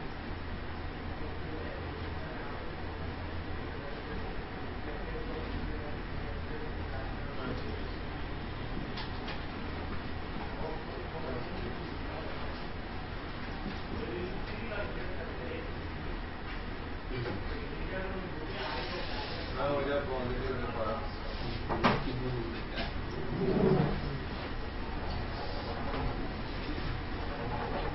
ওই টেবিল সহ চেঞ্জ করা হবে এবং ওই ইউটিএসটা আমরা ক্লাসরুমে নিতে হবে।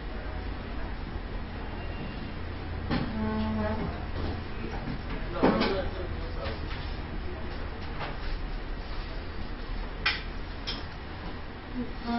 হ্যাঁ চার্জের ব্যবস্থা আছে।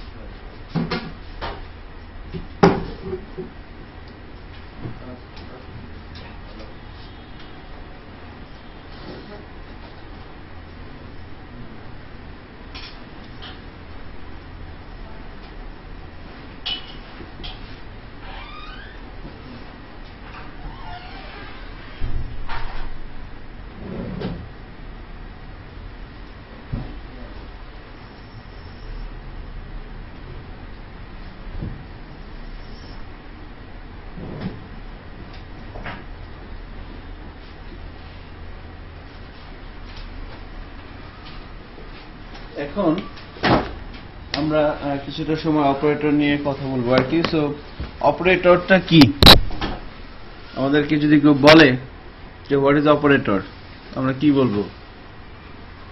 অপারেটর হচ্ছে একটা সিনট্যাক্স যার মাধ্যমে আমরা কোনো একটা প্রবলেম সলভ করার সময় বিভিন্ন ধরনের ম্যাথমেটিক্যাল টাস্ক এক্সিকিউট করতে হয়, বিভিন্ন ধরনের কন্ডিশন তৈরি করতে হয়, হ্যাঁ, বিভিন্ন ধরনের অ্যাসাইনমেন্ট কাজ করতে হয়, একে ওর মধ্যে অ্যাসাইন করতে হয়, বা বিভিন্ন ধরনের লজিক ইমপ্লিমেন্ট করতে হয়। এই যে এই ধরনের কাজ করার জন্য আমাকে কিছু সিনট্যাক্স ইউজ করতে হবে, ওই সমস্ত সিনট্যাক্সকে বলা হচ্ছে কি অপারেটর।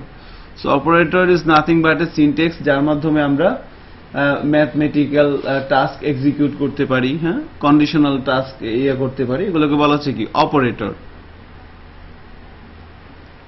সো অপারেটর প্রাইমারি ভাবে আমাদের আলোচনার সুবিধার্থে আমরা 4টা সেগমেন্টে ভাগ করে নেওয়া হয়েছে, বা যে অপারেটরগুলো সবচেয়ে বেশি ইউজ হয় সেই অপারেটরগুলোকে নিয়ে 4টা সেগমেন্টে ভাগ করা হয়েছে। একটা হচ্ছে arithmetic operator, assignment operator, conditional operator এবং লজিক্যাল অপারেটর। এই 4টা সেগমেন্টে যে অপারেটরগুলো ভাগ করা আছে এই অপারেটরগুলো প্রত্যেকটা অপারেটর সম্পর্কে একটা ভালো প্র্যাকটিস করতে হবে, তাহলে কিন্তু আমরা সামনে আমাদের সমস্যা হবে না। এই অপারেটরগুলো আপনাদের সবসময় লাগবে। ভেরিয়েবল আমরা প্র্যাকটিস করে আসলাম, এটা তো কবরে যাওয়ার আগ পর্যন্ত লাগবে, কিচ্ছু করার নাই।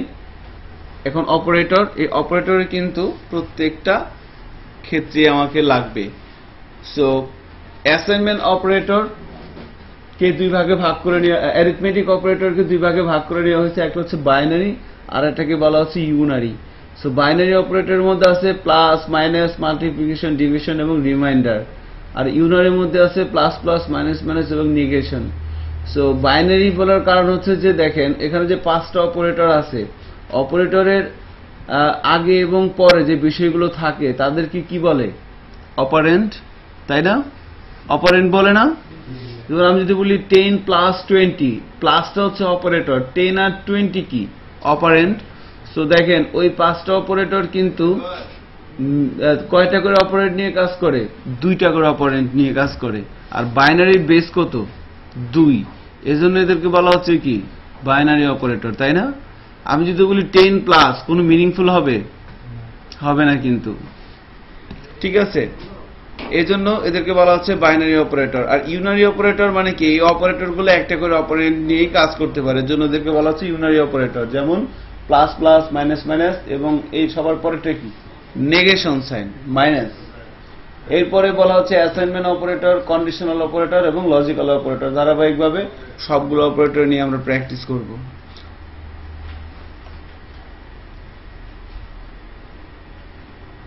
তো আমি এখানে আর একটা ফাইল তৈরি করে নিচ্ছি, পিএসপি ফাইল। আমরা এর নাম দিচ্ছি অপারেটর।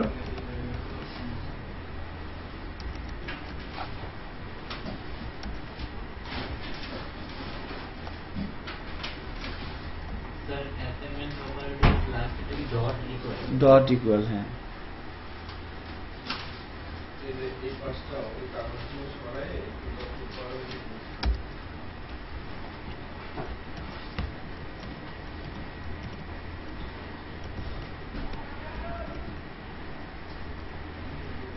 এগুলো তো আপনাদের কমন পড়ার কথা, সীমান্ত সেটা, তাই না? এগুলো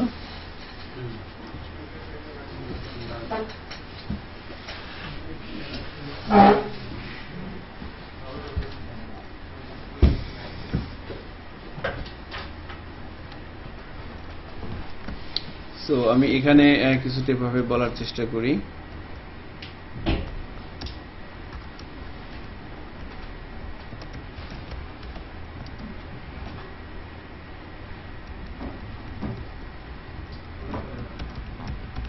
অ্যাসাইনমেন্ট অপারেটর এর মধ্যে আমরা বাইনারি বলা হচ্ছে কাকে, plus minus, multiplication, division and reminder. Unary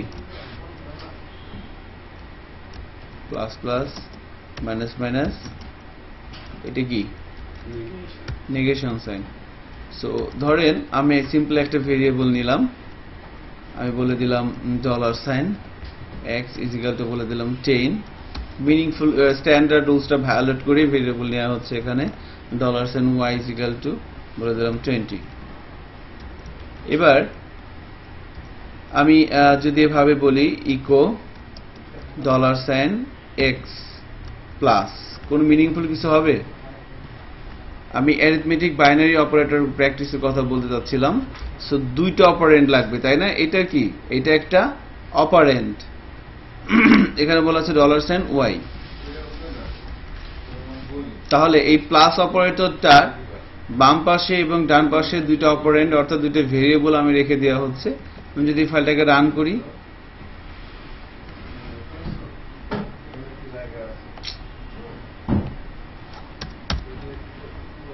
operator dot PSP দেখেন কত চলে আসছে, দেখা যাচ্ছে না, তাই না?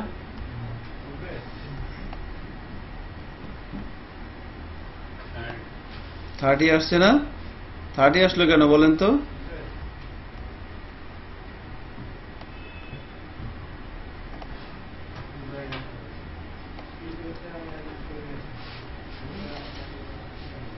আসলো কেন?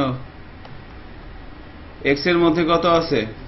10, ওয়াই এর মধ্যে 20, দুইটাকে যোগ করা হয়েছে, তাই না? এখানে 30 চলে আসছে।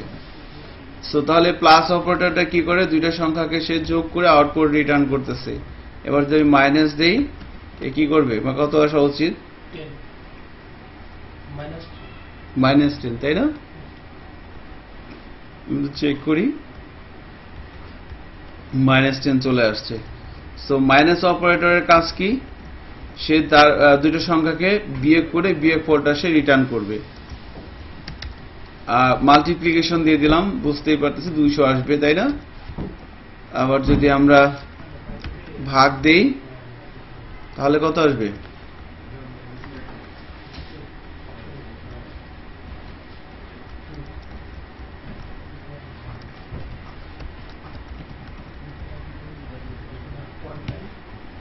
আসবে না?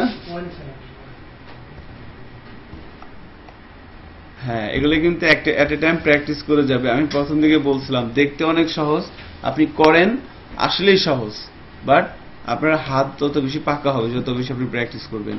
তো যোগ বিয়োগ গুণ ভাগ, এবার কি ভাগ শেষ, রিমাইন্ডার, সো এটাকে বলা হচ্ছে কি রিমাইন্ডার। এ কি করবে? এ বেসিক্যালি ভাগশেষ রিটার্ন করবে। তাহলে এইটা মানে কি? এটা মানে হচ্ছে আমি যদি এভাবে বলি 10 এটা প্রথমে কত আছে 10, 10কে 20 দিয়ে ভাগ করলে ভাগশেষ কত হয়? বিষয়টা এরকম 20 10, হ্যাঁ এটা হচ্ছে মড রিমাইন্ডার, রাইট। তাহলে এই 20 দিয়ে আমি 10কে ভাগ করলাম, ভাগশেষ কত হবে বলেন তো? 20 দিয়ে কি 10কে ভাগ যাবে? ভাগই তো যাবে না, তাই না? তার মানে যেটা আছে সেটাই থাকবে, ভাগ যাবে যদি এখানে কি আসে দশমিক।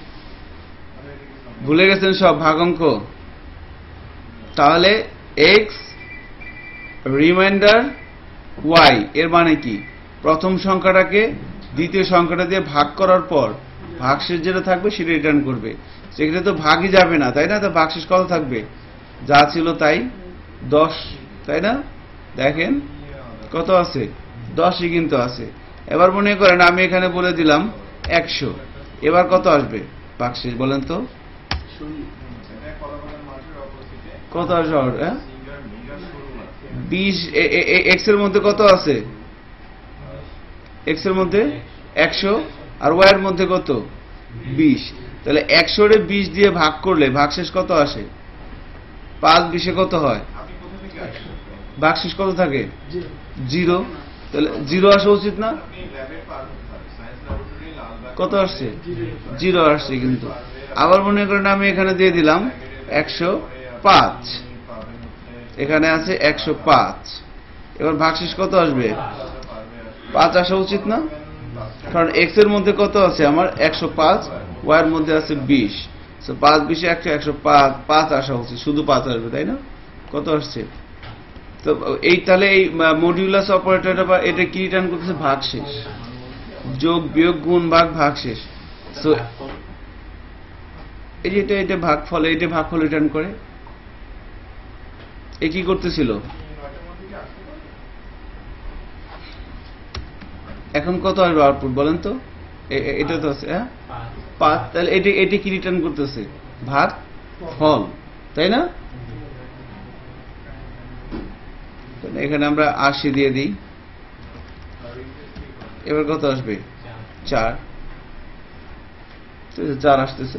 এইভাবে যোগ বিয়োগ গুণ ভাগ ভাগশেষ এই অপারেটর গুলো মানে এদের কাজ কি? আপনার কাজ কি? আপনার কাজ হচ্ছে এগুলো লিখবেন, লিখে লিখে দেখবেন যে কি করে, এর বিহেভিয়ারটা কেমন, এর গতিবিধি কি, এর গতিবিধিটা আপনাকে বুঝতে হবে, তাই না? আপনি যদি কাউকে দিয়ে কিছু করাতে চান, বেসিক্যালি কি হচ্ছে?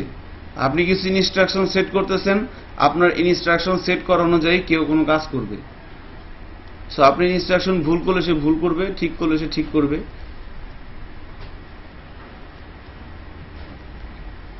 তাহলে অ্যারিথমেটিক বাইনারি অপারেটর গুলো কিন্তু আমরা প্র্যাকটিস করলাম। এবার কি আছে? ইউনারি। সো ইউনারি অপারেটরের মধ্যে প্লাস প্লাস, মাইনাস মাইনাস এবং নেগেশন, এটা খুব ইন্টারেস্টিং অপারেটর গুলো। এবার ধরেন আমি এইভাবে দিয়ে দিলাম ইকো $x প্লাস প্লাস। এই প্লাস প্লাস মানে হচ্ছে 1 করে বাড়বে, আর মাইনাস মাইনাস মানে কত? 1 করে কমবে। আর এই মাইনাস শুধুমাত্র কি? Negation sign. তাহলে এখানে বলা হচ্ছে ইকো x প্লাস প্লাস, x এর মান কত বলেন তো? 80।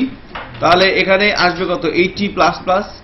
বাট এই বেসিক্যালি এখানে যে বিষয়টা বলা দরকার সেটা হচ্ছে যে এই যে আপনি ইনস্ট্রাকশনগুলো এখানে সেট করতেছেন, এই ইনস্ট্রাকশনগুলো কিভাবে সার্ভার এক্সিকিউট হচ্ছে এটা একটু মনে রাখতে হবে, বা মনে রাখার দরকার নাই, এটা আপনি জানেন। দেখেন কি জানেন আপনি, আমি বলে দিচ্ছি। সেটা হচ্ছে এই ইনস্ট্রাকশনগুলো উপর থেকে নিচের দিকে এক্সিকিউট হবে, উপর থেকে নিচের দিকে পড়তে পড়তে সে আসবে এবং বাম দিক থেকে ডান দিকে পড়তে পড়তে যাবে। আমার কথা কি আমি বুঝতে পারছি? ইনস্ট্রাকশনগুলো কি নিচ থেকে উপর দিকে যাবে না উপর থেকে নিচে নামবে? উপর থেকে নিচে, মানে উপর থেকে সে পড়তে পড়তে নিচে নামবে, লাইন বাই লাইন পড়বে এবং বাম দিক থেকে ডান দিকে যাবে। সো তাহলে যখন এখানে সে আসবে, তো আপনি কি ইনস্ট্রাকশন সেট করছেন? x এর মধ্যে 80 কে নাও, সে কি নিবে না নিবে না? নিবে। এবার বলছেন যে y এর মধ্যে 20 কে নাও, সে নিবে না নিবে না? নিবে। এবার সে এখানে আসবে, এখানে এসে বলবে দেখাও, কি দেখাবে? এইটা, এইটা একটা পার্ট, এইটা আর একটা পার্ট। এইখানে আমি যদি বলি এখান থেকে এটা পুরোটা একটা ইনস্ট্রাকশন বা একটা স্টেটমেন্ট, প্রোগ্রামিং এর ভাষায় স্টেটমেন্ট আর কম্পিউটারের ভাষায় ইনস্ট্রাকশন, এখানে কয়টা পার্ট আছে বলা যাবে? 4টা। এটা কি? এটা হচ্ছে একটা সিনট্যাক্স বা কিওয়ার্ড বলতে পারেন, ইকো। এটা কি? ভেরিয়েবল। এটা কি? অপারেটর। আর এটা কি? সেমিকোলন। তাহলে কয়টা এখানে আছে? 4টা না? তাহলে 4টা আপনি বলতে পারেন 4টা সিনট্যাক্স ইউজ করে কিন্তু আমরা একটা স্টেটমেন্ট তৈরি করছি, তাই না? সো তাহলে সে এটা যখন সে পাবে সে কি বুঝবে? আমাকে কিছু দেখাইতে হবে। কি দেখাবো? এটার মধ্যে কত আছে? 80 সে দেখাবে। এরপরে তাকে আপনি কি বলছেন? বাড়াও। এবার সে বাড়াবে। এরপরে সে কি বলছেন? এখানে থেমে যাও, শেষ। থেমে যাবে। তাহলে আউটপুট কত আসা উচিত? 80 আসবে না? কত আসছে? 80। বাট এই ভেরিয়েবলের মধ্যে অ্যাকচুয়ালি কত আছে এখন?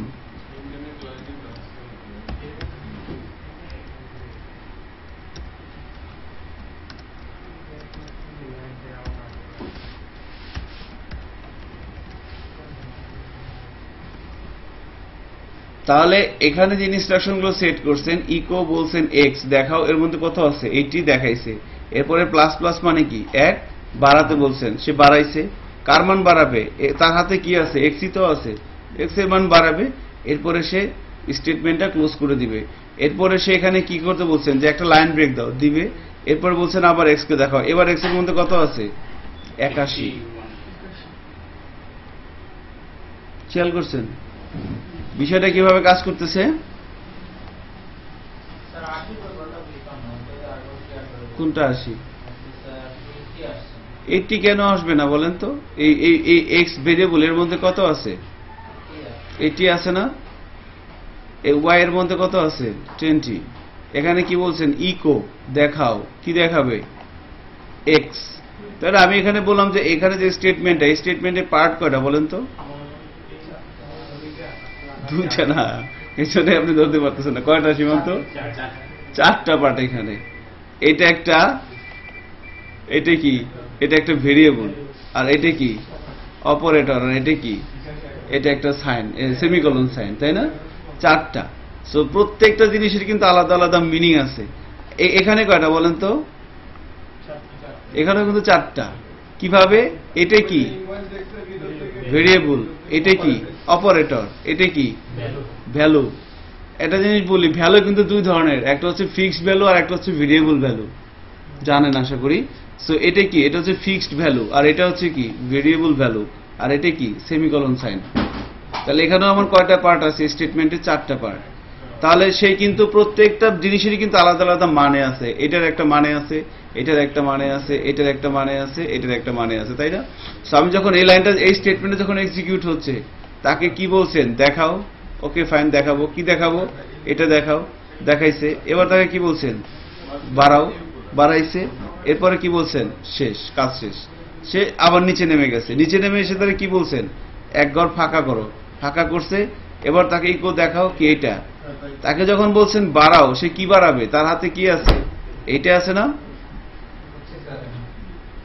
এভাবে কিন্তু কাজটা হচ্ছে। বাট এখন আমি যদি এটাকে এইভাবে না দিয়ে, দেখেন, এটাকে যদি এভাবে না দিয়ে আমি যদি এভাবে দেই, এই একই জিনিস আমি যদি এই প্লাস প্লাসটা আগে দেই, তাহলে কি হবে? প্লাস প্লাসটা আমি আগে দিয়ে দিলাম। তাহলে এখন তার কাছে আগে ইনস্ট্রাকশন, তাকে বলছে দেখাও। ঠিক আছে, দেখাবো। এরপরে কি বলছেন? বাড়াও। ঠিক আছে, বাড়াবো। কি বাড়াবো? এইটা। তো তার কাছে আগে এবার ইনস্ট্রাকশন কিসের আছে? বাড়ানোর। কিন্তু এই জন্য সে আগে কি করবে? বাড়াবে।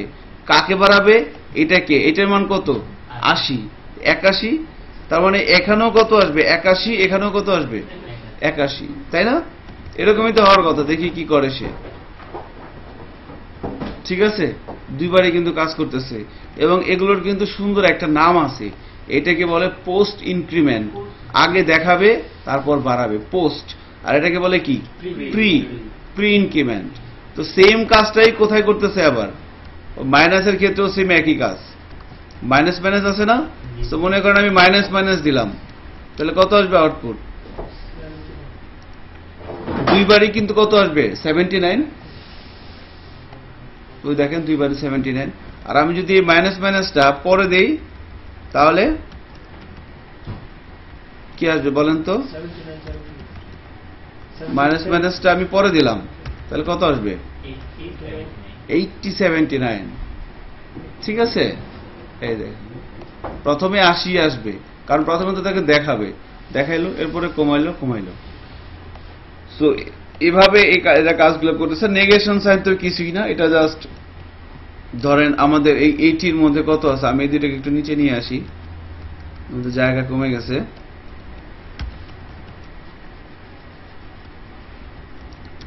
আমি যদি এখানে সেভাবে বলি যে ইকো এই যে মাইনাস $x, তো কত আসবে আউটপুট? -80, তাই না নাকি? Very simple. এটা ধরেন অনেক সময় আমাদের লাগবে, কখনো যে একটা আমার কোন একটা ঋণাত্মক করা দরকার, এই ভেরিয়েবলের মানটা আমার নেগেশন দরকার, তো আমি সেক্ষেত্রে এটা ইউজ করতে পারি। বা একটার মান আমার মাইনাস আসতে পারে, বাট সেটা আমার প্লাস দরকার, যেমন আমি যদি এখানে মাইনাস দিয়ে দিই তাহলে এবার কত আসবে? +80 আসবে না? হ্যাঁ, এই ধরনের কিছু কেসে কিন্তু আমরা এটাকে ইউজ করতে পারি, বা এর সাপোর্ট আমরা নিতে পারি আর কি, তাই না? ইউজ করা ভালো না, সাপোর্ট নিয়ে ভালো। বাবু বলতেছিলাম যে আমরা এই অপারেটরগুলোর সাপোর্ট নিয়ে আমরা সুন্দর সুন্দর কাজ কিন্তু করবো সামনে ইনশাল্লাহ। এখন অপারেটর সিনট্যাক্স গুলো প্র্যাকটিস করতেছি। কেমন? সো নেগেশন সাইন ছিল এরকম, এটা ছিল আমাদের অ্যারিথমেটিক অপারেটর সেগমেন্টের যে অপারেটর গুলো আছে তাদের ছোট্ট একটা প্র্যাকটিস। এরপরে কি ছিল? অ্যাসাইনমেন্ট অপারেটর, তাই না? সো অ্যাসাইনমেন্ট অপারেটর একটু খেয়াল করেন। আমাদের একটা ব্রেক দরকার ছিল না? তো ব্রেকই তো আছে।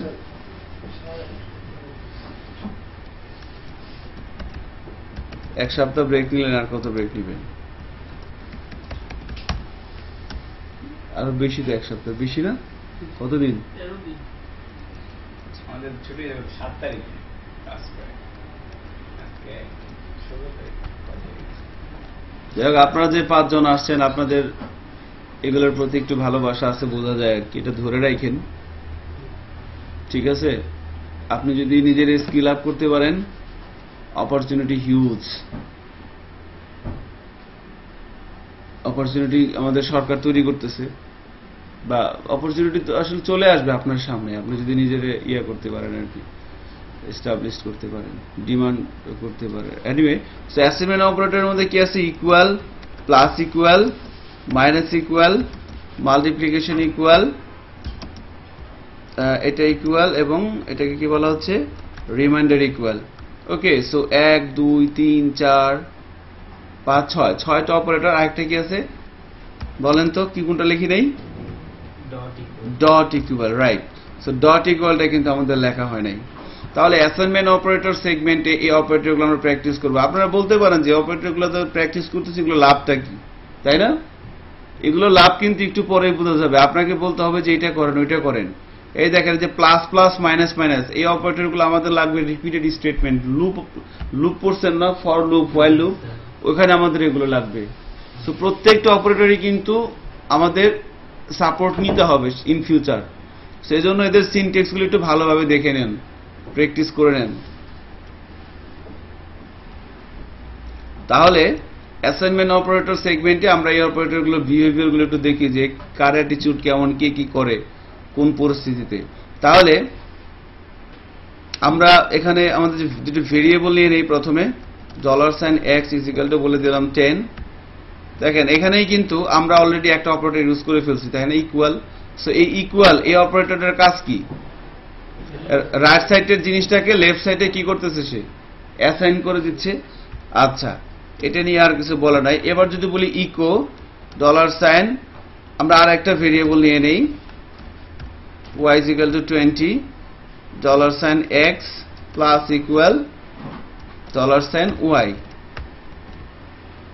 কি আসবে আউটপুট? এই যে প্লাস ইকুয়াল, অ্যাকচুয়ালি এটা কি মিন করে? সো প্লাস ইকুয়াল এটা যেটা মিন করতেছে, এটা যা এটাও তা,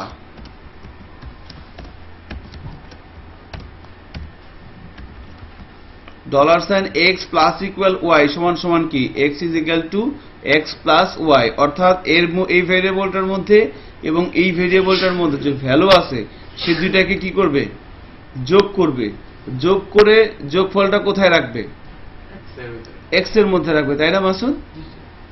তো এই ভেরিয়েবলটার মধ্যে যে সংখ্যাটা আছে এবং এর মধ্যে যে সংখ্যাটা আছে, দুটো সংখ্যাকে সে কি করবে, যোগ করবে। এই ক্ষেত্রে যেহেতু প্লাস আছে, যোগ করে এবং সমান সমান মানে কি সেটাকে কোথায় রাখবে, এটার মধ্যে রাখবে। এজন্য কি বললাম, এটাও যা এটাও তা একই, এটাকে বলা হচ্ছে কি সংক্ষিপ্ত রূপ আর কি এটার। তাহলে আউটপুট কি আসবে বলেন তো মোস্তফা? 30।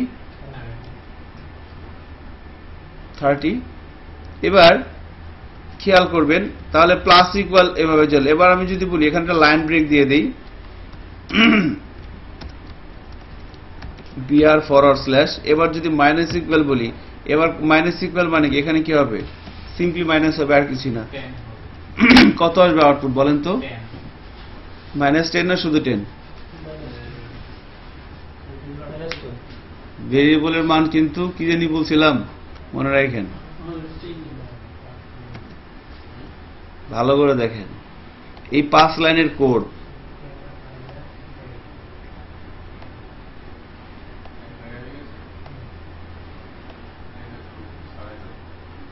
x এবং y দুইটাকে যোগ করে যোগফলটা কোথায় রাখতেছে, x। তাহলে আমি যখন এখানে আসতেছি x এর মধ্যে কত আছে, 10 না 30? 30। 10 কেন? মান কি পরিবর্তনশীল না? ভেরিয়েবলের আপনি এখানে রাখছেন 10, আবার এখানে কত রাখছেন, 30। তো সে আগে 10 রাখবে না 30 রাখবে?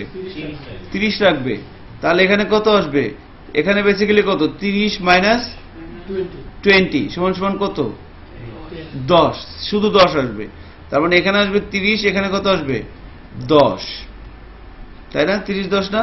বাট আমি যদি এই লাইনটাকে অফ করে দেই, এবার কত আসবে, হ্যাঁ মুস্তফা, -10 না? এবার কিন্তু x এর মধ্যে কত আছে, আপনার কাজ এই একটাই, বুঝছেন, আর কিছু কাজ না। আপনার খালি দেখতে হবে যে কার মধ্যে কত আছে, কার মধ্যে কে আছে, কাকে কোথায় দিচ্ছেন, কাকে কোথায় নিচ্ছেন, এই আর কিছু না। তাহলে এর মধ্যে কত আছে, 10, এখানেও তো 10ই তো আছে। এবার কিন্তু -10 আসবে মনে হয় না, দেখেন -10 চলে আসছে। সো এটা একটা ইস্যু ছিল আর কি। এখন আমরা যদি এভাবে বলি মাল্টিপ্লিকেশন ইকুয়াল, বুঝতেই পারতেছেন যে কি হইতেছে, তাই না? কত আসবে আউটপুট,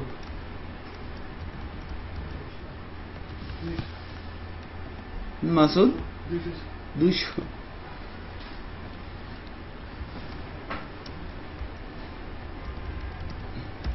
এবার কত আসবে বলেন?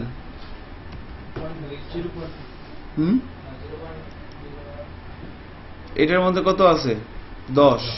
তো 10 রে 20 দিয়ে ভাগ করবে, 0.5 হবে। সেই 0.5টা কার মধ্যে থাকবে, x এর মধ্যে থাকবে। তা আউটপুট 0.5 আসার কথা, 0.5 চলে আসছে, তাই না? তো এবার আমরা যদি এখানে যাই, আমরা একটা লাইন ব্রেক দিই এখানে,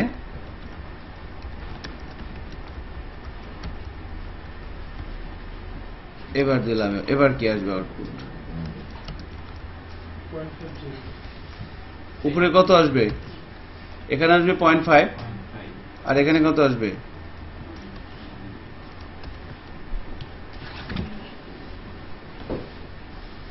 অ্যাকচুয়ালি বাজে, তাড়াতাড়ি বলেন। কিছু আসবে না, একজন বলছে কিছু আসবে না।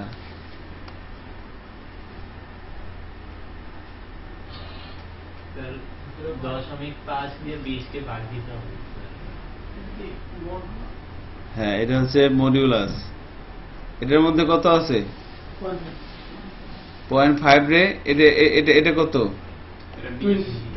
0.5 রে 20 দিয়ে ভাগ করলে ভাগশেষ না ভাগফল দেয়, এই কি দেয়, ভাগশেষ দেয় না? তাহলে কত আসবে,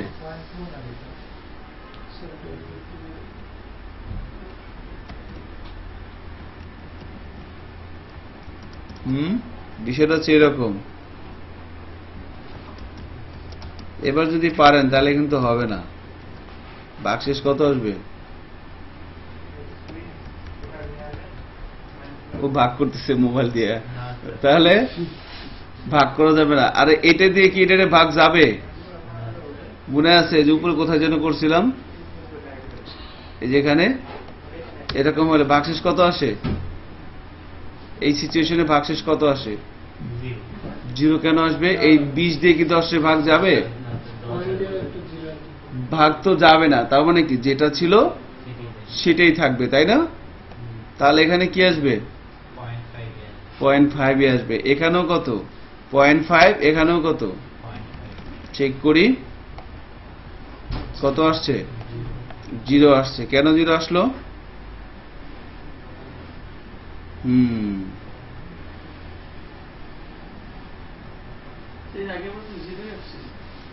নো, আগের বার 0 ছিল। 0 ছিল এখানে। আচ্ছা মানে ওটা উল্টো হয়েছে না স্যার, আগে 0.5 পরে 20, মানে আগে 0.5। ও রাইট রাইট রাইট রাইট, এই যে এইটাকে ভাগ করবে, তাই না? জি স্যার, এইটাকে ভাগ করবে, হ্যাঁ হ্যাঁ হ্যাঁ। এখানে কত হবে? 0.5, এখানে কত? 20। সো এটাকে তো এটাতে ভাগ যাবে, তাই না? তো সেক্ষেত্রে কত আসবে? 0.01 ভাগশেষটা কত আসবে? ভাগশেষটা কিন্তু আমার 0 আসবে, তাই না? 0.1 এই ক্ষেত্রে 0 আসবে, হ্যাঁ। সো তাহলে এই ডট ইকুয়াল, এই রিমাইন্ডার ইকুয়াল কি করতেছে? ভাগশেষ করবে এবং ভাগশেষটা কোথায় পাঠাবে? এক্স এর মধ্যে পাঠাবে, তাই না? এটা ছিল কি? এটা হচ্ছে আপনাদের ওই অ্যারিথমেটিক অ্যাসাইনমেন্ট অপারেটরের প্র্যাকটিস, সরি অ্যাসাইনমেন্ট অপারেটরের প্র্যাকটিস আর কি। সো এখানে আমাদের যে কয়েকটা অপারেটর ছিল এগুলো আমরা দেখলাম, আর ফাইনালি আর কন্ডিশনাল অপারেটর দেখে আজকে শেষ করে দিব। লজিক্যাল অপারেটরটা নেক্সট ক্লাসে দেখবেন। ডট ইকুয়াল ছিল, রাইট। এখানে কি ডট ইকুয়াল আছে? ডট ইকুয়ালটা খুব ইন্টারেস্টিং, দেখেন। আমি যদি বলি echo $x dot equal $y, এটার মানে হচ্ছে $x is equal to $x dot $y। বলেন তো ডট সাইনটা কি করে? এটা কি সাইন? Concat sign. অর্থাৎ এই ভেরিয়েবলের এবং এই ভেরিয়েবলের মধ্যে যে মান আছে দুইটাকে সে গুণ করবে না পাশাপাশি রাখবে? পাশাপাশি রাখবে। তাহলে এর মধ্যে কত আছে আর এর মধ্যে কত আছে? তাহলে আউটপুট কি আসবে? 10-20 আসা উচিত না? চেক করি। সিনট্যাক্স এরর, শাবাশ। দেখি কলম দেওয়া আছে। হ্যাঁ হ্যাঁ ঠিক আছে, সেমিকলন না দেওয়ার কারণে সে মাইন্ড করছে। 10-20 চলে আসছে না? সো এভাবে কনকেট করবে, দুটোকে কনকেট করে পাশাপাশি রেখে দিবে, হ্যাঁ। সো এটা ছিল আমাদের ইয়াটা আর কি, অ্যাসাইনমেন্ট অপারেটরের কিছু বিষয়। এবার দেখেন কন্ডিশনাল অপারেটরটা দিয়ে আমরা শেষ করে দিই আজকে। সো কন্ডিশনাল অপারেটরটা কিন্তু খুব ইন্টারেস্টিং। একটা বিষয় এখানে খেয়াল করেন যে এই যে এতক্ষণ আমরা যে অপারেটরগুলো প্র্যাকটিস করলাম, অ্যারিথমেটিক অপারেটর, অ্যাসাইনমেন্ট অপারেটর, এই অপারেটরগুলো আমাদেরকে কি রিটার্ন করছে? Value. What is this? This is value, fixed value, তাই না? অ্যারিথমেটিক অপারেটর এবং অ্যাসাইনমেন্ট অপারেটর কি রিটার্ন করে? Fixed value.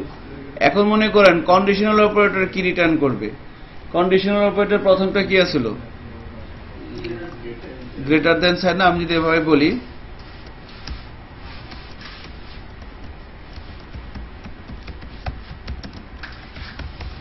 কন্ডিশনাল অপারেটর ছিল কি কি? Greater than equal, less than equal, equal equal, not equal, triple equal, not triple equal.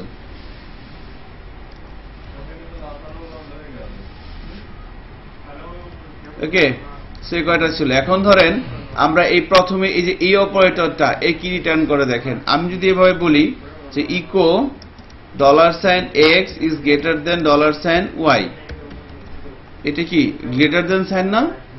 সেইভাবে দিলাম, কি আসবে আউটপুট বলেন তো?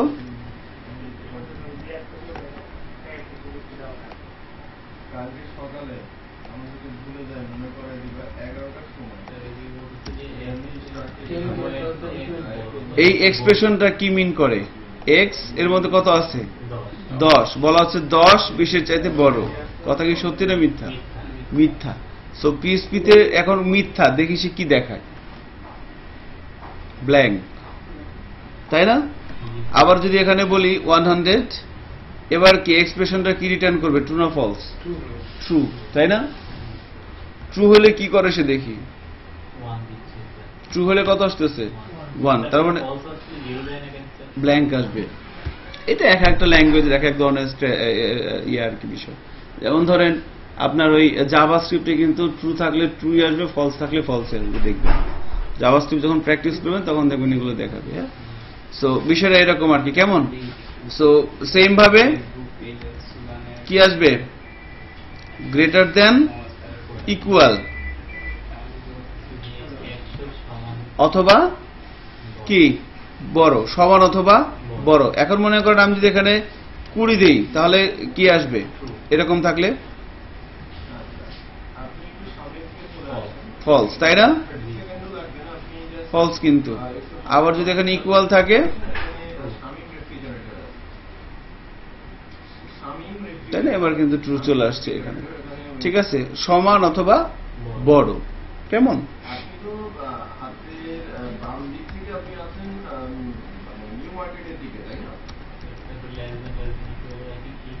সেম সেম, আর কিছু না। এবার যদি মনে করেন লেস দেন যদি বলি তাহলে কি আসবে, কি আসবে আউটপুট বলেন তো? ফলস আসবে। ফলস বলতে ব্ল্যাঙ্ক। আবার যদি বলি এভাবে লেস দেন, ইকুয়াল, তাহলে এবার কি আসবে, ট্রু, তাই না? ট্রু আসতেছে। এবার যদি বলি আমরা ইকুয়াল ইকুয়াল, বলা হচ্ছে এক্স ইকুয়াল ইকুয়াল ওয়াই, তাহলে কি আসবে, দুইটাই তো সমান, তাই না? ট্রু আসার কথা, কি আসছে, ট্রুই আসছে। এখন মনে করেন এই যে এক্স ভেরিয়েবল, এর মধ্যে কত আছে 20, এবং এর টাইপটা কি বলেন তো, ইন্টিজার, এটাও কি ইন্টিজার। এবার মনে করেন আমি এরকম করে দিলাম, এবার এক্স এটা কি একটা ভেরিয়েবলের মধ্যে কত আছে 20, বাট এটা কি ইন্টিজার না স্ট্রিং?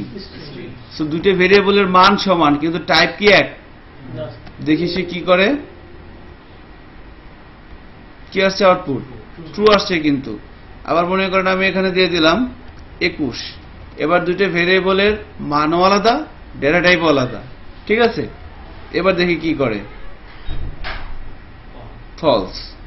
তার মানে মান এক হলেই কিন্তু দিচ্ছিল, এই সাইনটা কি চেক করতে পারতেছিল না বলেন তো, ডেটা টাইপটা চেক করতে পারতেছিল না, সে শুধু কি চেক করতেছিল, মান, ভেরিয়েবলের মান সমান হলেই ঠিক, আদারওয়াইজ ঠিক না। এখন আমি মনে করেন এখানে দিলাম 21 ইকুয়াল ইকুয়াল,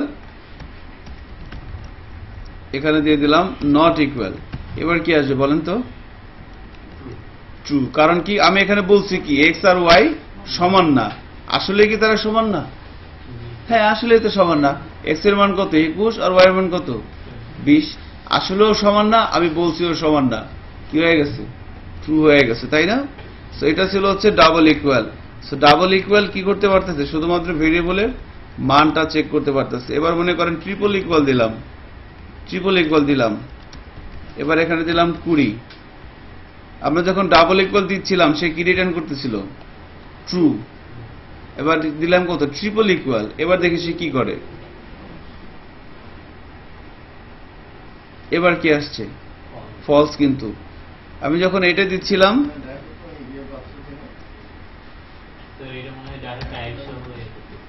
হ্যাঁ আমি যখন এটা দিচ্ছিলাম এবার কি আসবে, এবার কিন্তু ট্রু আসছে, খেয়াল করছেন? তার মানে এই ভদ্রলোক কি করতে পারতেছে না। আপনি যদি দুইটা ভেরিয়েবলের মধ্যে শুধু মান চেক করার দরকার হয় তাহলে আপনি কোন অপারেটর ইউজ করবেন, ইকুয়াল ইকুয়াল। আর আপনি যদি দুইটা ভেরিয়েবলের মধ্যে মান এবং ডাটা টাইপ দুইটাই চেক করার দরকার হয় তখন কি ইউজ করবেন, ট্রিপল ইকুয়াল। ভেরি সিম্পল, তাই না? এবার আমি যদি এখানে নট বলে দেই, এবার কি আসবে আউটপুট বলেন তো,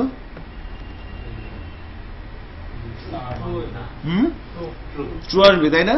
কারণ অ্যাকচুয়ালি ঠিক না, আমি বলছিও ঠিক না, তাহলে কি ট্রু। ঠিক আছে, সো এটা ছিল অ্যারিথমেটিক আমাদের অপারেটর সেগমেন্টের কন্ডিশনাল অপারেটর আর কি বিষয়গুলো আর কি। ঠিক আছে, সো এই অপারেটরগুলো সামনে আমাদের অনেক কাজে লাগবে।